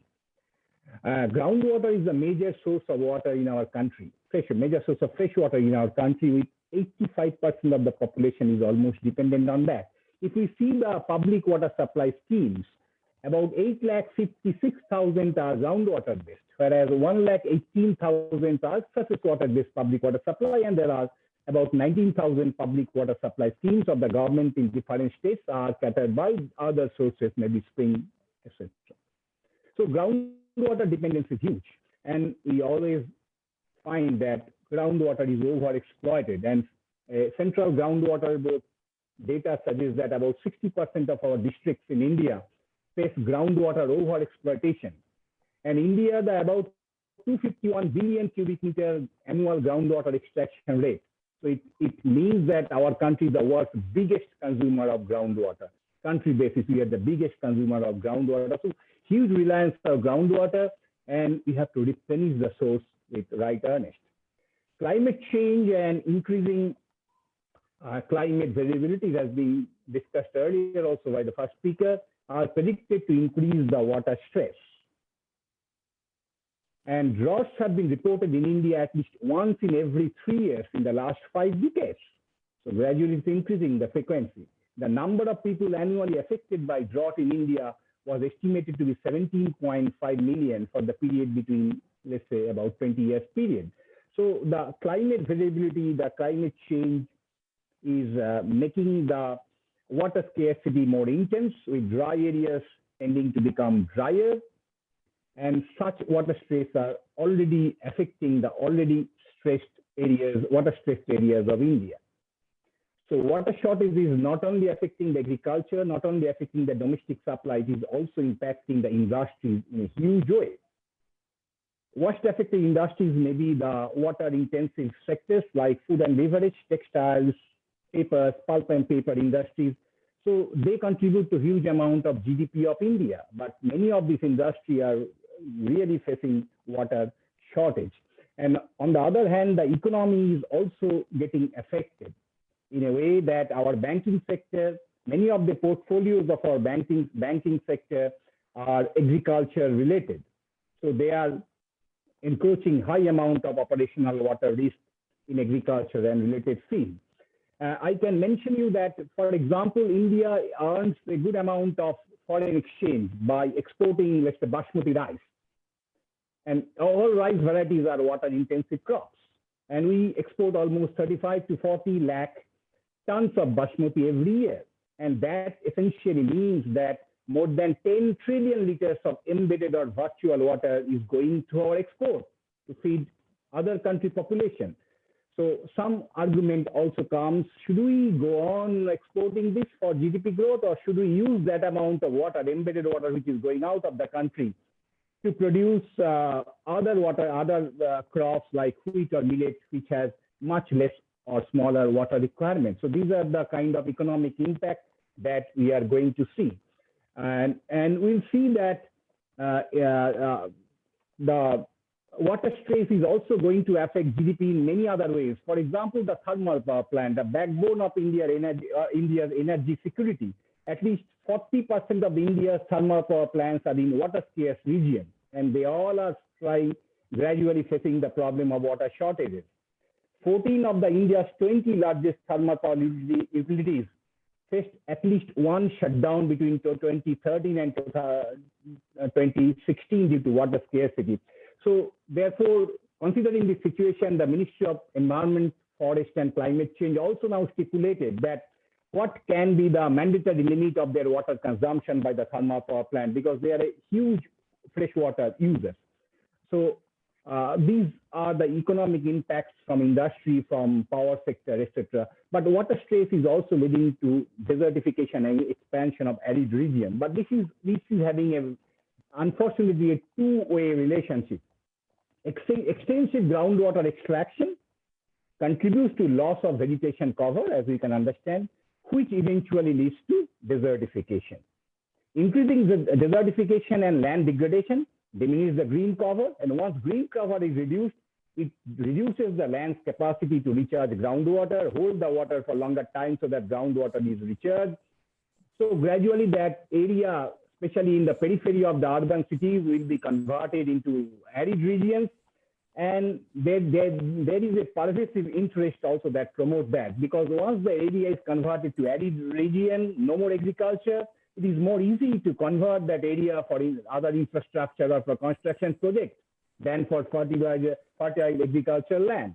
Therefore, a strong emphasis should be given on controlling the contributing factors also, which adds to the areas coming under desertification.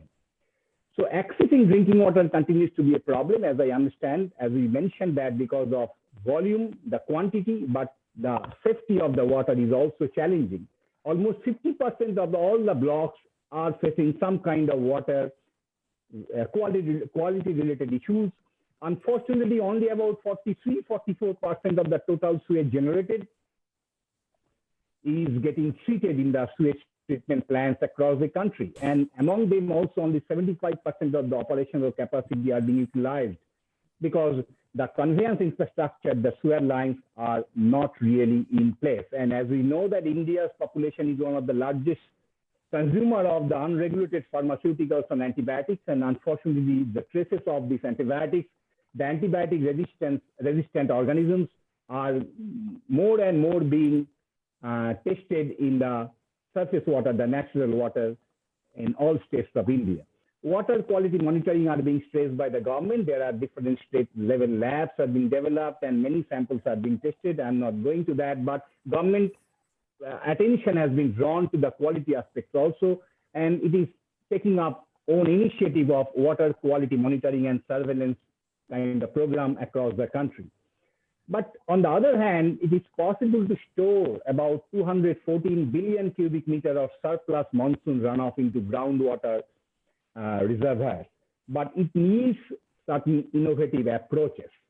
Presently, the norms suggest that for bigger housing complexes, housing projects, if it is more than 5,000 square meter of built-up area, there should be at least one groundwater recharge well at the aquifer level per 5,000 square meter of built-up area. It became mandatory. Otherwise, the building project will not get mandatory environmental clearance. The environmental clearance will not be given.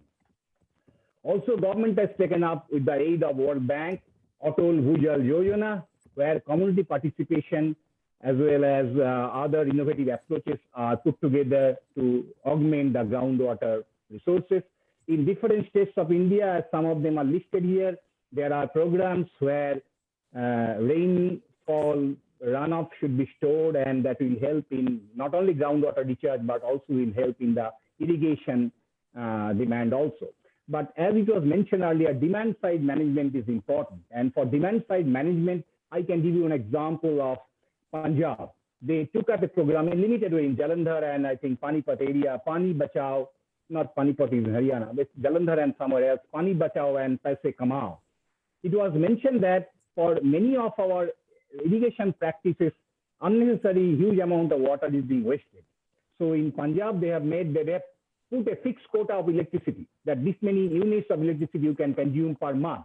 If you can save on that, then per unit, per kilowatt hour, ₹4 will be going to direct benefit transfer, DBT scheme, to the owners or the agricultural people's bank account. So if you reduce the energy usage because of limiting the unnecessary irrigation, then you earn also in terms of ₹4 per kilowatt hour. So these are the innovative schemes. Professor Gonchaudhuri mentioned about PM Kusum. I have a chance to mention that it is good that it can go to the grid, whatever solar power is saved because of less amount of irrigation. But in PM Kusum, there is another scheme which is off grid, where pumps are operated by diesel generator set. So solar panels are being put over there, and okay, we are generating solar power as per our commitment to COP and etc. But once there are solar power without any cost, they can irrigate any amount of water without any control. So that may not lead unless we have a net metering system and they earn something by selling the money. That is possible within 5 kilometers of substation. It's mentioned in PM Kusum, with 5 kilometers from the substation, you can give to the grid. But for part of area where they do not have a grid supply, but they depend on diesel or kerosene to run the pump, then PM Kusum may lead to over extraction of groundwater.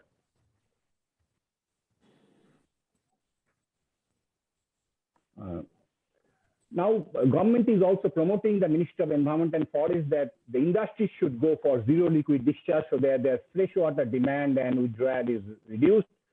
It has been mentioned for many industries that water use per ton of the product is limited by the Central Pollution Control Board just to manage the demand side of the water resource management. Housing sector, it has been mentioned that effluent treatment plant and recycling is compulsory. Otherwise, they will not get the environmental clearance. So it reduces certain amount of freshwater usage. But in Indian context, the 100% of the recycled water cannot be used in the housing itself for non-potable purposes of flushing, car washing, and gardening. But it reduces, no doubt, certain amount of freshwater withdrawal and usage. And National Green Tribunal has seen that reverse osmosis domestic units are abundantly being sold in India, and many of them are wasting a lot of water, valuable, precious water. So it has been suggested to the government to have a prohibition not to sell RO unit to households who are getting water less than 500 ppm of total dissolved solids. They also mandated, earlier standards suggest that 20% will be the recoverable water in RO system. But NDG has suggested now it should be at least 60% to be gradually increased to 70 and 80%. So that, I think, is the right step, but government notification are yet to come as far my knowledge goes. But these are the positive initiatives for demand side management. Now, government has also come up in 2019 about Composite Water Management Index. So it is having about 9 thematic areas and also 28 other indicators. It's a good step ahead because government suggests that it will give a kind of competition among states, and also data-based kind of evaluation will be possible. So all these data are collected from the states. There is a third-party inspector or evaluator is there who judge the judgment, and points are given. So many states are now, I think I can show you that almost 80% states are gradually improving in water management, Composite Water Management Index. But another point I can tell you, there are very, very new aspects which will, in the Composite Water Management Index, which will ultimately lead to saving of fresh water. It mentioned that in the rural area, how many households are having metered connections? None of them in most of the states. But why? Because whether you charge it or not, maybe you can give a threshold that beyond that will be charging the water. The people may be given free water, but this metering will give a sense that they have to save in terms of the water that they are using. It has also given that states should have a legal framework to reduce the usage of groundwater, to reduce the pollution and encroachment of the surface water sources. So there are varieties of, and they have something called water users agency or association which will regulate the irrigation water requirement even, and whether they are getting any kind of percentage of the water tariff that is being charged. So varieties of participatory requirement for water management are being introduced in this Composite Water Management Scheme, and that I think will go in a very long way to save the precious groundwater resources. But as I understand, and I'm trying to tell, serious water concern is for agricultural sector. This is, I think I have 2 more slides only. India will host more than 1.5 billion people in 2030. We have to feed them. So we need a kind of reform in the agricultural sector in a huge way. In general, the applied irrigation is not matched with the actual crop water demand or requirement, because the farmers often feel that okay, whenever power will not be there or our crop harvest will be reduced because if enough water is not there, so they have a fear of underwatering because of fear of poor crop harvest. But some scientific way, some awareness generation will help in this process very much. If the farmers are informed about the soil moisture that they need actually for the crop harvest, it will be very helpful for them to avoid unnecessary irrigation. About 74% of the area under wheat cultivation and 65% of the area under rice cultivation faces a significant level of water scarcity and stress. So that a kind of reduces the water security that the government is trying to achieve in our country. Now, one scientific approach some countries are adopting it. In India, it has not been scaled up, is optimum soil moisture or optimum soil moisture deficit. So there are now portable surface sensors available. Some ground truthing will be required. And there are a lot of other sensors that there which can transmit the data. And we get a kind of real life data of what kind of soil moisture is there, what is the soil moisture deficit, so that farmers can be informed. And there are apps are coming up, mobile apps are coming up, which will show a real-time data of the soil moisture deficit so that the irrigation can be controlled in the way. As I mentioned earlier, that in the composite water management index, it is also be mentioned that whether the agricultural irrigation system, the electricity feeder has been separated from the domestic feeder or not. That will ensure that unnecessary electricity is not being used in the peak hours, and the farmers also will be more ensured that electricity supply will be there in time when they need it. And that electricity supply to the irrigation water electricity feeder can be synchronized with the kind of soil moisture deficit that can be recorded from satellite. There are a lot of soil moisture land surface based model or process satellite data sources are there. Many of them are free, may not be to the entire extent. In India also, MOSDAC is giving a lot of data real time.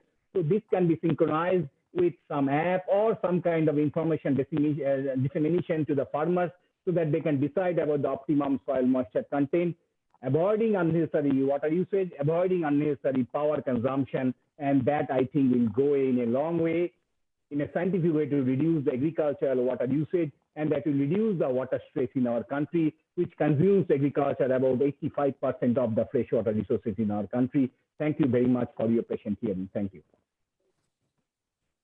Thank you, Professor Gupta, for a very informative presentation.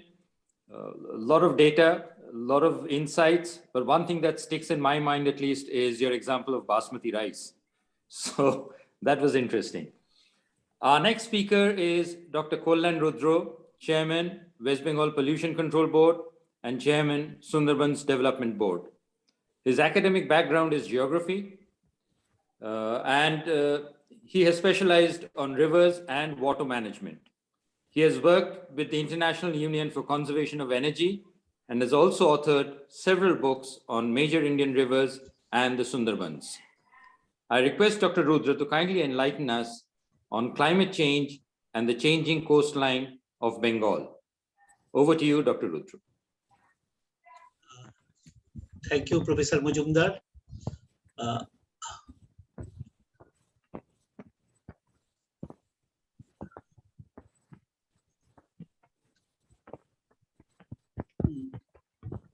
Am I audible, sir? Yes, sir, you are. Yes. I think I'm supposed to be the teacher of the last period, and I must be very brief. We are running. I understand. Also understand. We are running. This video is being recorded.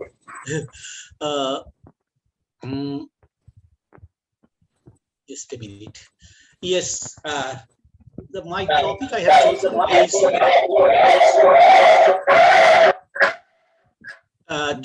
chosen is the climate change and the changing coastline of Bengal. I mean the undivided Bengal. I had been working in Sundarban or the coastal Bengal for last 3 or 4 decades, and I find this is an area hydrogeomorphologically very sensitive, and geomorphologically we call it a premature land where people were forced to settle by the colonial rulers since late 18th century. The area largely stands about 1.5 meter to 2 meter above the mean sea level, and the tidal fluctuation may be 4 meter, 5 meter, and even during the cyclone, it may be 7 meter or 8 meters. In this odd situation, more than 4.5 million people are living in India and Sundarban. There are 19 administrative blocks. I was first looking at a map of the late 18th century. This is the map prepared by Sir James Rennell. This is supposed to be the first scientific map of Bengal. If you look at this map, yes, the Sundarban was extended far north of the present, its present position. It was extended even up to Kolkata. And considering the undivided Bengal, it covered about 20,000 square kilometers. And if you look at the coastal alignment, that means the islands touching the sea, there were about 50 islands. And there are two major estuaries. One is what we call Gangasagar estuary, through which our Bhagirathi Hooghly river discharges. And other is the mighty Meghna estuary, through which the Ganga, the main flow of the Ganga, as well as the Brahmaputra and the Meghna, combined flow of these three mighty rivers is being discharged into the sea. This three mighty river system together carries about 1 billion tons of sediment load as suspended solids into the sea. But the paradox of the is that in spite of receiving this huge sediment load by the Ganga Brahmaputra system, the land along the western side of the delta, that is along the West Bengal side, is not growing. Rather, it is prograding. I mean that sea is encroaching alarmingly towards the north, eroding the islands facing the Indian Sundarban. Paradoxically, the estuaries along the Meghna, is growing at a faster rate.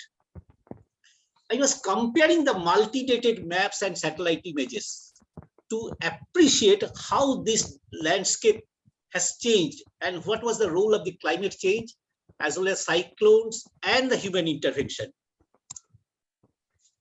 This is some basic information about the Sundarban. You know that this is the large part of the Sundarban is 1.5 to 2 meters to maximum 4 meters above mean sea level.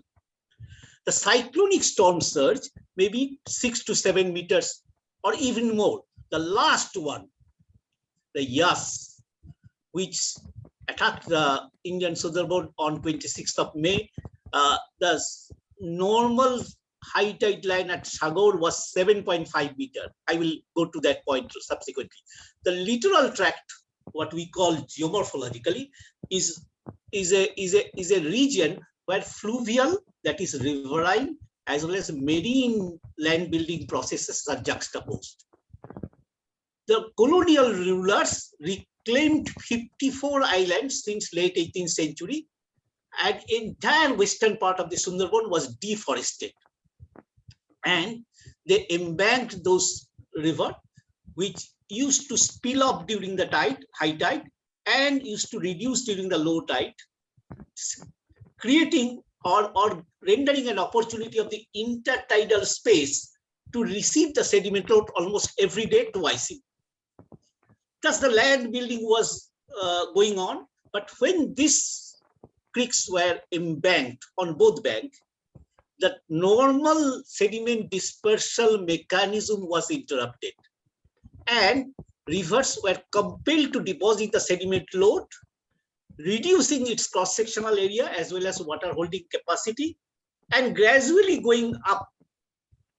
Result is that after long 200 years, if you go to Sundarban right at this moment, you will find that many rivers are flowing far above, at least 2 meters above the surrounding floodplain. And so recurrent breaches of the embankment, overtopping of the embankment, submergence of the habitable land as well as the agricultural land are very common in Sundarban. There are 13 funnel-shaped estuaries flowing southward from north to south, and ultimately discharging into the Bay of Bengal. And this delta, which is supposed to be the largest of the world, is gradually tilted eastward. This is what we call neotectonic tilting of the delta, compelling the Ganga water to flow eastward, resulting decay of the western distributaries like Bhagirathi, Jolongi, Mathabhanga, Ichamoti, and many other rivers. So this delta, the western part, what we call is prograding it is not prograding southward. It is what we call retrograding delta, and eastern part is really the prograding delta. Being the single delta, it has distinctly two types, two division. One part is growing, that is the eastern part, and other part, that is the western part, unfortunately, is eroding at a faster rate. This is a satellite image. You can clearly see the red part is the really jungle, which had been earlier about 20,000 square kilometer, covering both Bengal. It has now been reduced to about 10,000 square kilometer, and western part is completely exposed. And you can also see in the image how the sediment load is being deposited under the water. This is a map which I have prepared by overlaying the three layers. One is the Reynolds maps of 1780. Second one is the Tassin. Here's another colonial cartographer. He produced a map in 1841, and the satellite-based recent study of 2020. What we find? You can see that Sundarban covered about more than 20,000 square kilometer in 1780, now reduced to about only 10,435 square kilometer, of which 4,262 square kilometer belong to West Bengal, and remaining 6,169 square kilometer goes to Bangladesh. This is a typical Sundarban creek. You can see the tidal fluctuation mark on the leaves of the tree. The tidal fluctuation may be 4 or 5 meters twice every day, and giving the river an opportunity to widen and submerging its intertidal space. And during low tide, the water comes back, but leaves behind the sediment load on the land. This is the normal delta building process. But when we embanked our river system, this normal process of sediment dispersal was interrupted. This section I made at Rangabelia Ghat of Gosaba Island. You can see the one is the low tide line somewhere here, if you look at my cursor, and this is the high tide line. And if you extend this high tide line, penetrating the embankment, you will find that this habitable area and even beyond the agricultural area will be completely submerged if you just remove the embankment. So this kind of things, disaster happens.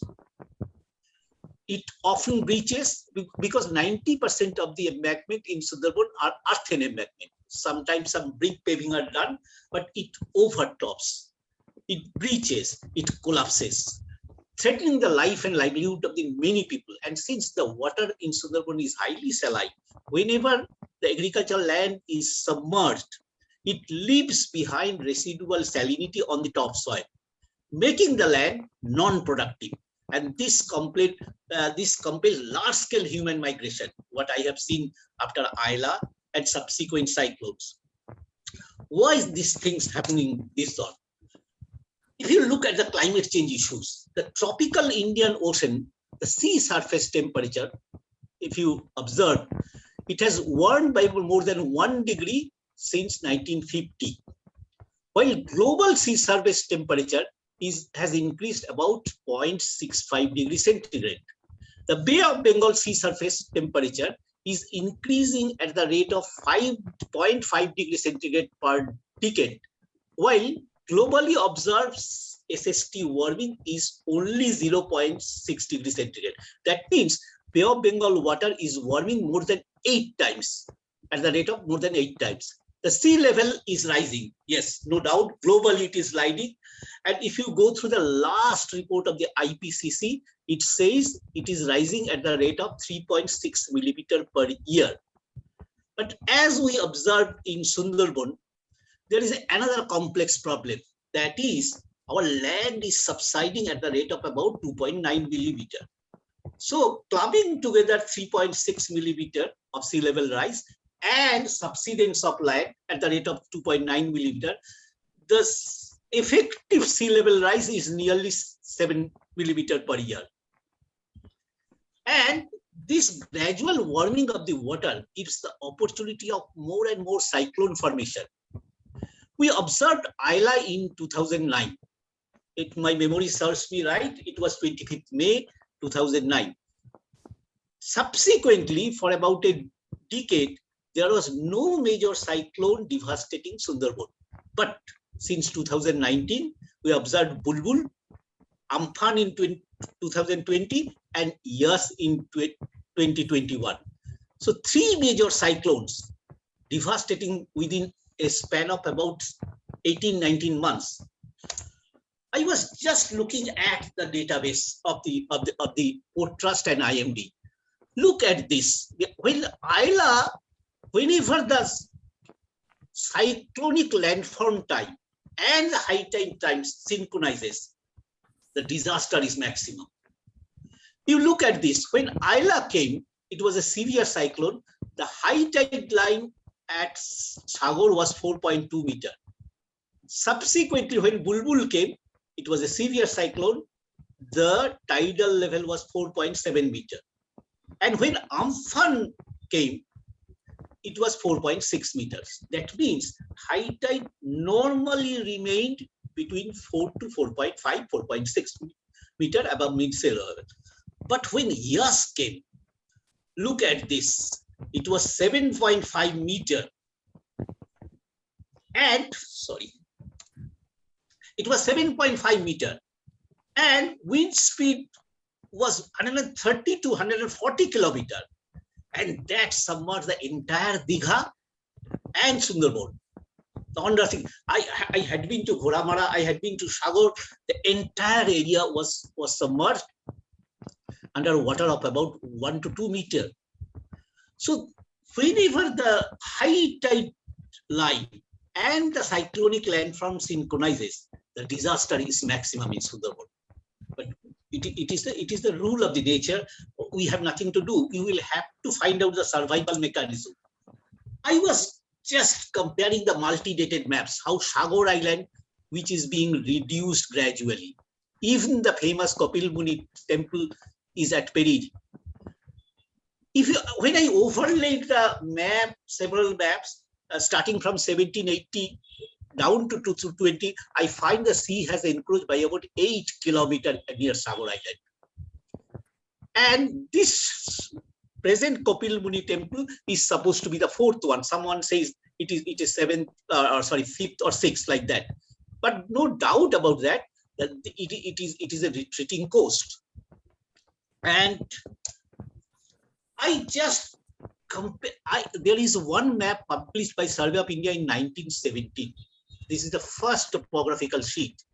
I procured such map from the British Library and then compared it with the satellite image of 2020 to look at the century scale change of the coastal Bengal. What I find in the western part, this peak line is really the situation in 1970, and yellow is indicating the 2020 situation. You can clearly see that all islands, irrespective of forested or habitable island, are being reduced in size. And the northern part of the Sundarban is getting some deposition. We have seen one island near Holdi estuary, what we call Noyachor. Noyachor is growing, but the Ghoramara is alarmingly being reduced. The Supari Bhanga, Lohachora, Bedford, all islands have disappeared during the known historical period. But if you look at the eastern part of the Bengal, that is the Bangladesh side, yes, it is growing at a faster rate. It has negated the impact of this climate change. It has negated the sea level rise. It has negated the impact of the cyclonic storm surge because they are receiving the huge sediment load carried from a large or combined basin area of 1.7 million square kilometer of the Ganga Brahmaputra Meghna system. So this, while we have, our coastline is, in spite of many engineering interventions, our coastline are receding very fast. Recently, Madras IIT has proposed there should be some offshore intervention they have proposed a barrier reef about 200 meter downstream of the Sagar Island, which will break the wave and reduce the energy to control the erosion. But this is a hugely expensive task because 2.3 kilometer will cost about 66 crores or even more than that. So we are thinking how we can protect this Sagar Island.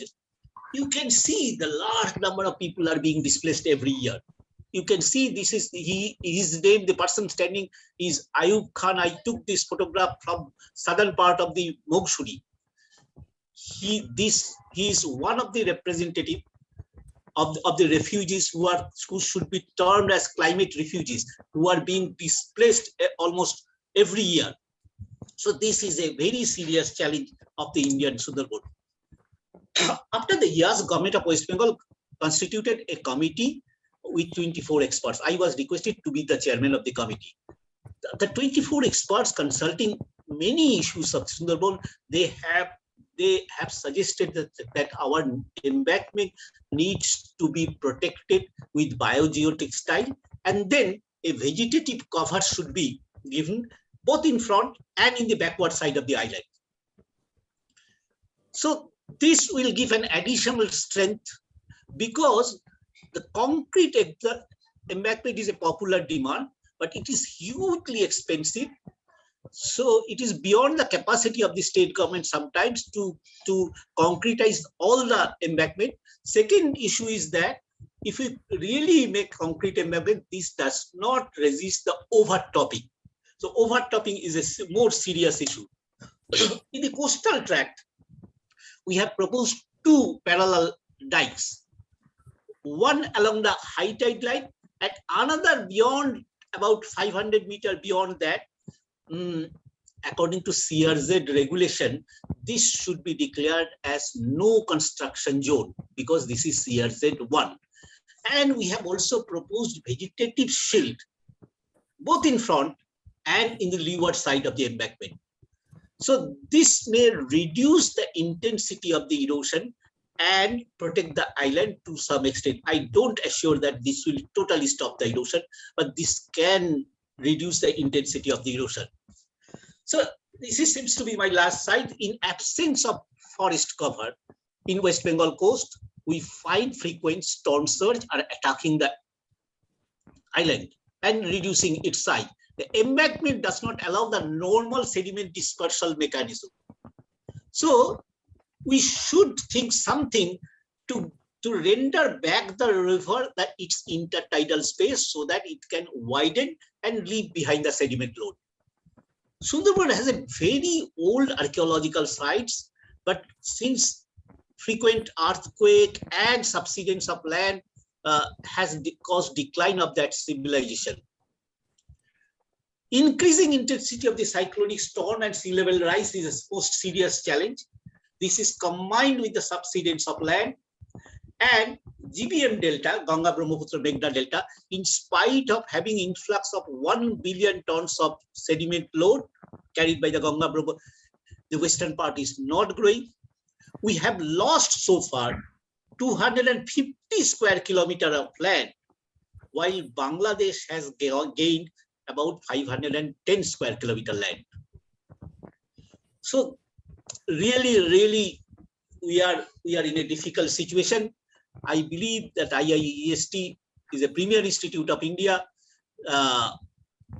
They may also come forward to join hands with us to find out a sustainable solution, how we can save this ecologically sensitive region and the 4.5 million people living thereon. With these few words, I stop here. Thank you all for your patient hearing and giving me this chance. Dr. Gupta, it was amazing. You know, your talk has really been an eye-opener and it has allowed us to understand the Sundarbans so much better. I mean, Sundarbans is our pride, but it seems also to be very vulnerable. And that drawing by Francis Russell dating back to 1780 was fascinating. Thank you so much. It was really a pleasure. Thank you so much. There's one question that has come up. he just wants to, I think this is Mr. Barnik Roy. He just wants you to explain once again that eastward shift that you had mentioned, the tectonic shift towards the east. Yes. This is actually a paper was first published in 1959 by Morgan and McIntyre in the Journal of the Geological Society of India. The Morgan and McIntyre was working in the Bangladesh, the famous renowned geologists. They said that the 90-degree meridian, that is the line presently followed by the Brahmaputra or Jamuna in Bangladesh, is gradually subsiding under the weight of the huge sediment load, or they said there might be a fracture has developed at the base of at the basement, and this has resulted the eastward tilt of the delta. And they also referred that some of the major changes of the river courses in Bengal, like that eastward shift of the Tista in 1787, westward shift of the Brahmaputra or Jamuna in 1830, and eastward migration of the Ganga water, leaving behind the Bhagirathi, was controlled by this neotectonic subsidence or neotectonic tilt of the delta. Subsequently, many other geologists like Coleman, Goodbreath, and many other geologists have worked on it. They have also agreed that yes, this delta is tectonically tilted eastward, and this has changed the hydrogeomorphology of the delta. Okay, thank you so much, Dr. Rudra. Finally, as we come to the concluding part, I now request Dr. Prabir Neogi to please say a few words to wrap up the proceedings of day one. So ladies and gentlemen, I'll take your leave and thank you. A big thanks to all our distinguished speakers and also the members of the audience for being with us today. Look forward to having you again tomorrow. Over to Dr. Prabir Neogi.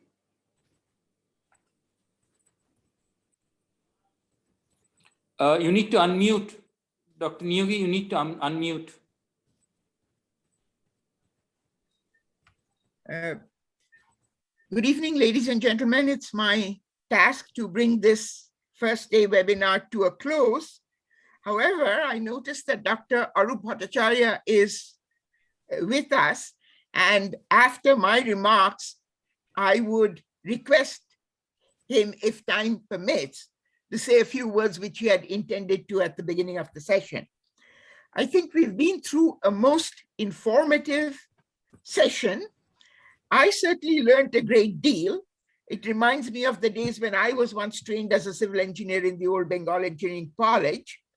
I wish to individually thank all the speakers, and if I might be allowed to make two comments.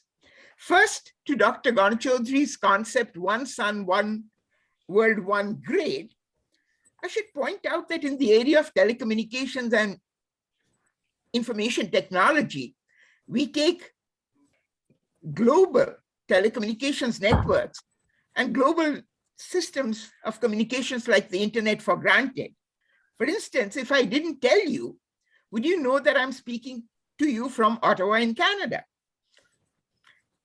The second point I would like to make is that there's been a lot of information given about water management and water stress in India. And I hope that following the conference, we will be able to energize activities where this area can also be followed up.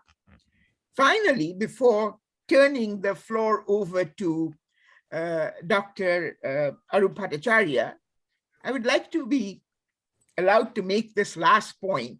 And here I speak as a second general alumnus of the old Bengal Engineering College.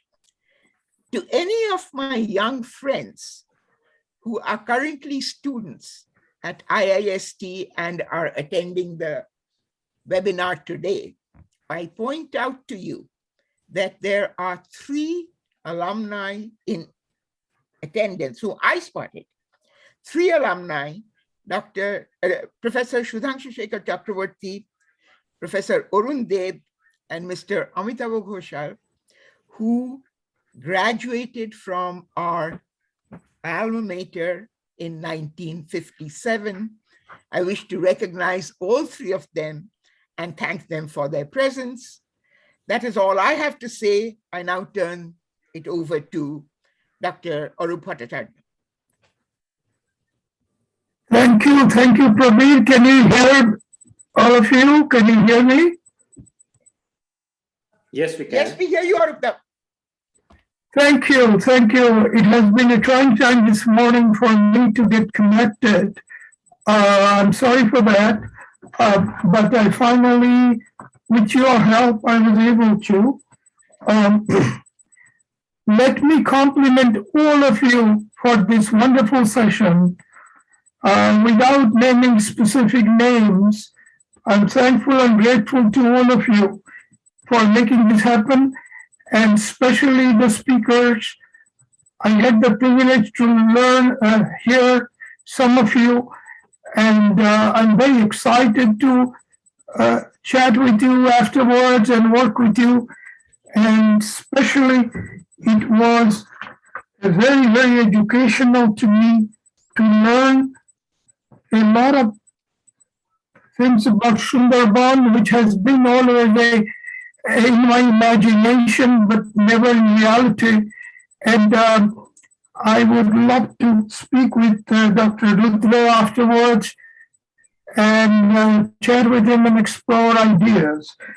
In addition to that, I'm also very excited to know what's going on in the solar system.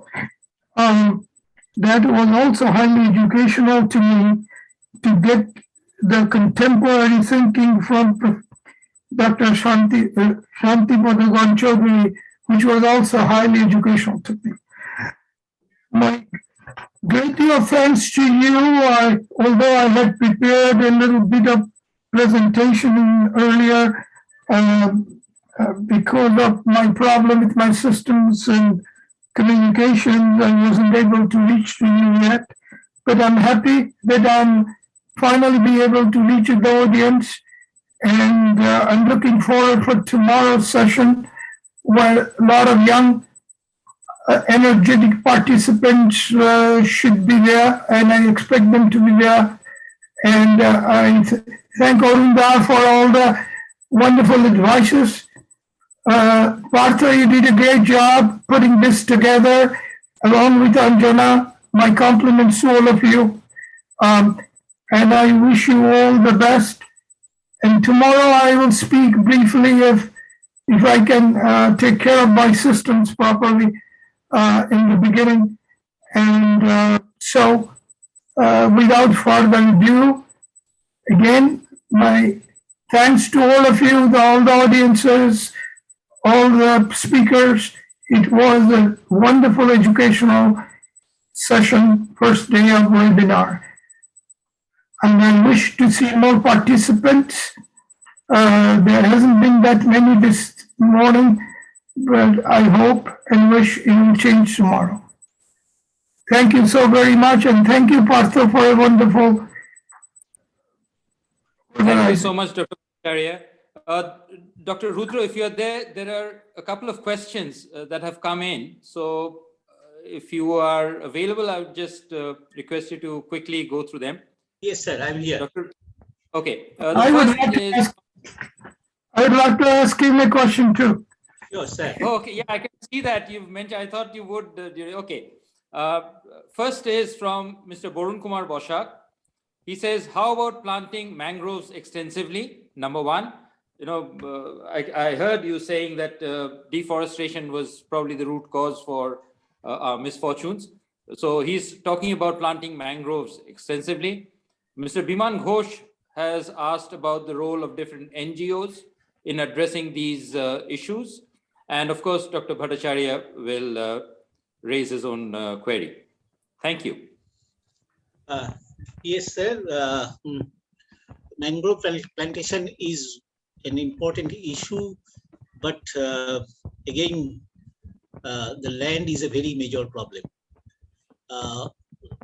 because the embankments were built by the colonial rulers mostly along the low tide line. So what we propose, a vegetative shield in front of the embankment. The land required for that purpose is not always available. Otherwise, if we can realign the embankment, opening some space in front of it is most difficult task, because the area along the embankment is the most densely populated part. So it will have to displace large number of people, and land and displacement is a very sensitive issue in West Bengal. Absolutely. So still, we are exploring, we are also trying to create some new land by several engineering approach, trapping the sediment load, particularly along the concave side. Along with along with the irrigation department, has identified about 350 vulnerable stretches where the embankment is likely to collapse in future. So that area is being protected with the top priority. And second issue is if you look at the coastal tract where sea is encroaching inland, if you look at the Sagar Island, there is virtually no land in front of to create a vegetative shield. Most important issue is that creating a proper vegetative shield takes about a decade. If you plant a mangrove today, it will take about a decade to be mature. So in between the time, we need some engineering intervention, as we are doing right at this moment. We are worried also about the Digha coast. The Digha coast is encroaching, the sea is encroaching at the rate of about 5 meters every year. But if you had recently been to Digha, there is no space in front of the embankment to create a. So this is the most serious challenge. Still, we have invited several NGOs in the forest department, and we have proposed them the area they prefer to work. If my memory serves me right, there are 10 NGOs are so far selected. They have agreed to work on this issue. Some private enterprise are also taking place. One of my friends is also taking a very good initiative. I believe it is a people's movement. But unfortunately, in spite of many strict regulations, the deforestation continues. That is sad. This is very, very sad. And the people needs to come forward. Otherwise, we can't save Sundarban. Otherwise, we can't fight with this climate change condition. So experts can just suggest, but the local people needs to protect the local resources. So we are also trying to motivate the school and college children. We have we have a network of about 5,600 schools all over West Bengal. We regularly, in spite of this COVID situation, we regularly try to connect them online and try to motivate them on several environmental issues. And we also believe that Sundarban students should learn that this is a especially eco-sensitive region where they have very important role to protect this region. We are trying, sir, but I also again. Sure you are. I also believe that academic institutes like IITs, like IIEST, has very important role. They should come forward and work with the local people and also with the government. Dr. Bhattacharyya also had a question. Yes, Dr. Rudra, I deeply compliment you from my heart for the work you are doing. It's such a challenging, such an interesting, and such a work, I believe, of great significance for many, many generations to come. And it seems apparent to me that for what you have taught this morning, that we human beings are are playing with nature. And we all know through science and technology all our limitations, whether it means even these so-called internet connections, which I have trouble in getting on board for the last couple of hours to attend your meeting. So it is very apparent to me that we may have to think very differently in order to pay homage to the nature, Mother Nature, and to track this not only a very sensitive and long-range problem, but also to recognize our own limitations in science and technology to address much deeper problem that the whole world is facing today. And as a consequence of it, this precious place called Sundarban, we have to re-examine from a much longer perspective with recognizing the play of Mother Nature. And may I address this in such a way which is very tough? Two things comes to my mind. One thing is that there has been some serious concerns trying to address the coastal havocs that's being created in this country, both in Florida and Louisiana. And both has taken lots of blunts of nature's fury for quite some time, for at least last 6 decades that I've been living in this country. And they seem to suggest at least some low-growing vegetations which gets quickly grown in the ocean floor, floors adjacent to our water outlets, and they provide some degree of protection for encroachment and loss of lands, which is something that we need to look into as opposed to thinking of large vegetation schemes, just like the one you just addressed. This is one thought that may very well be because it's something naturally grown in the ocean environment, and we may be able to populate very densely to reduce the erosion.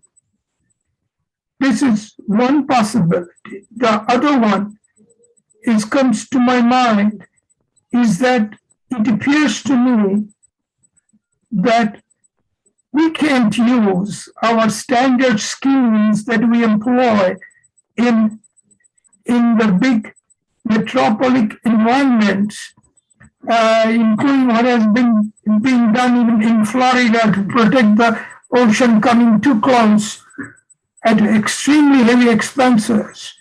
I believe that we must consider options for the habitants to move away from the proximity of the nature's fury and be able to settle them down for posterity in a more congenial environment. Now, I know this is a very sensitive issue. It creates all kinds of emotions and commotions and all that. But we don't have the ability to fight Mother Nature with concrete walls.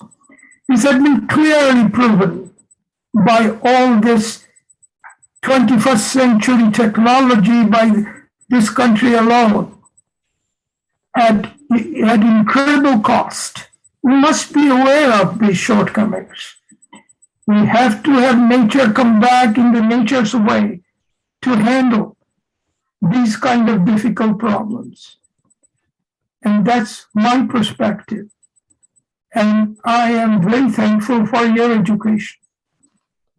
Sir, I completely agree with you. If I look back, since the Industrial Revolution in UK, a kind of engineering developed, what I call engineering of the command and control over the nature. And that had been suicidal. And fortunately, with the wisdom of many important engineers like you, a new engineering is emerging, even in our country, what I call ecological engineering. And that is we'll have to harmonize with the nature. We'll have to live with the nature. We'll have to understand the rule of the nature. That is the only way of survival and sustainability. Thank you, sir, for your very valuable. Yes, sir, absolutely, you're right. You're absolutely right. I commend you for that, and I love to speak with you. Sure, sir. In future. Sure, sir. We shall be in touch.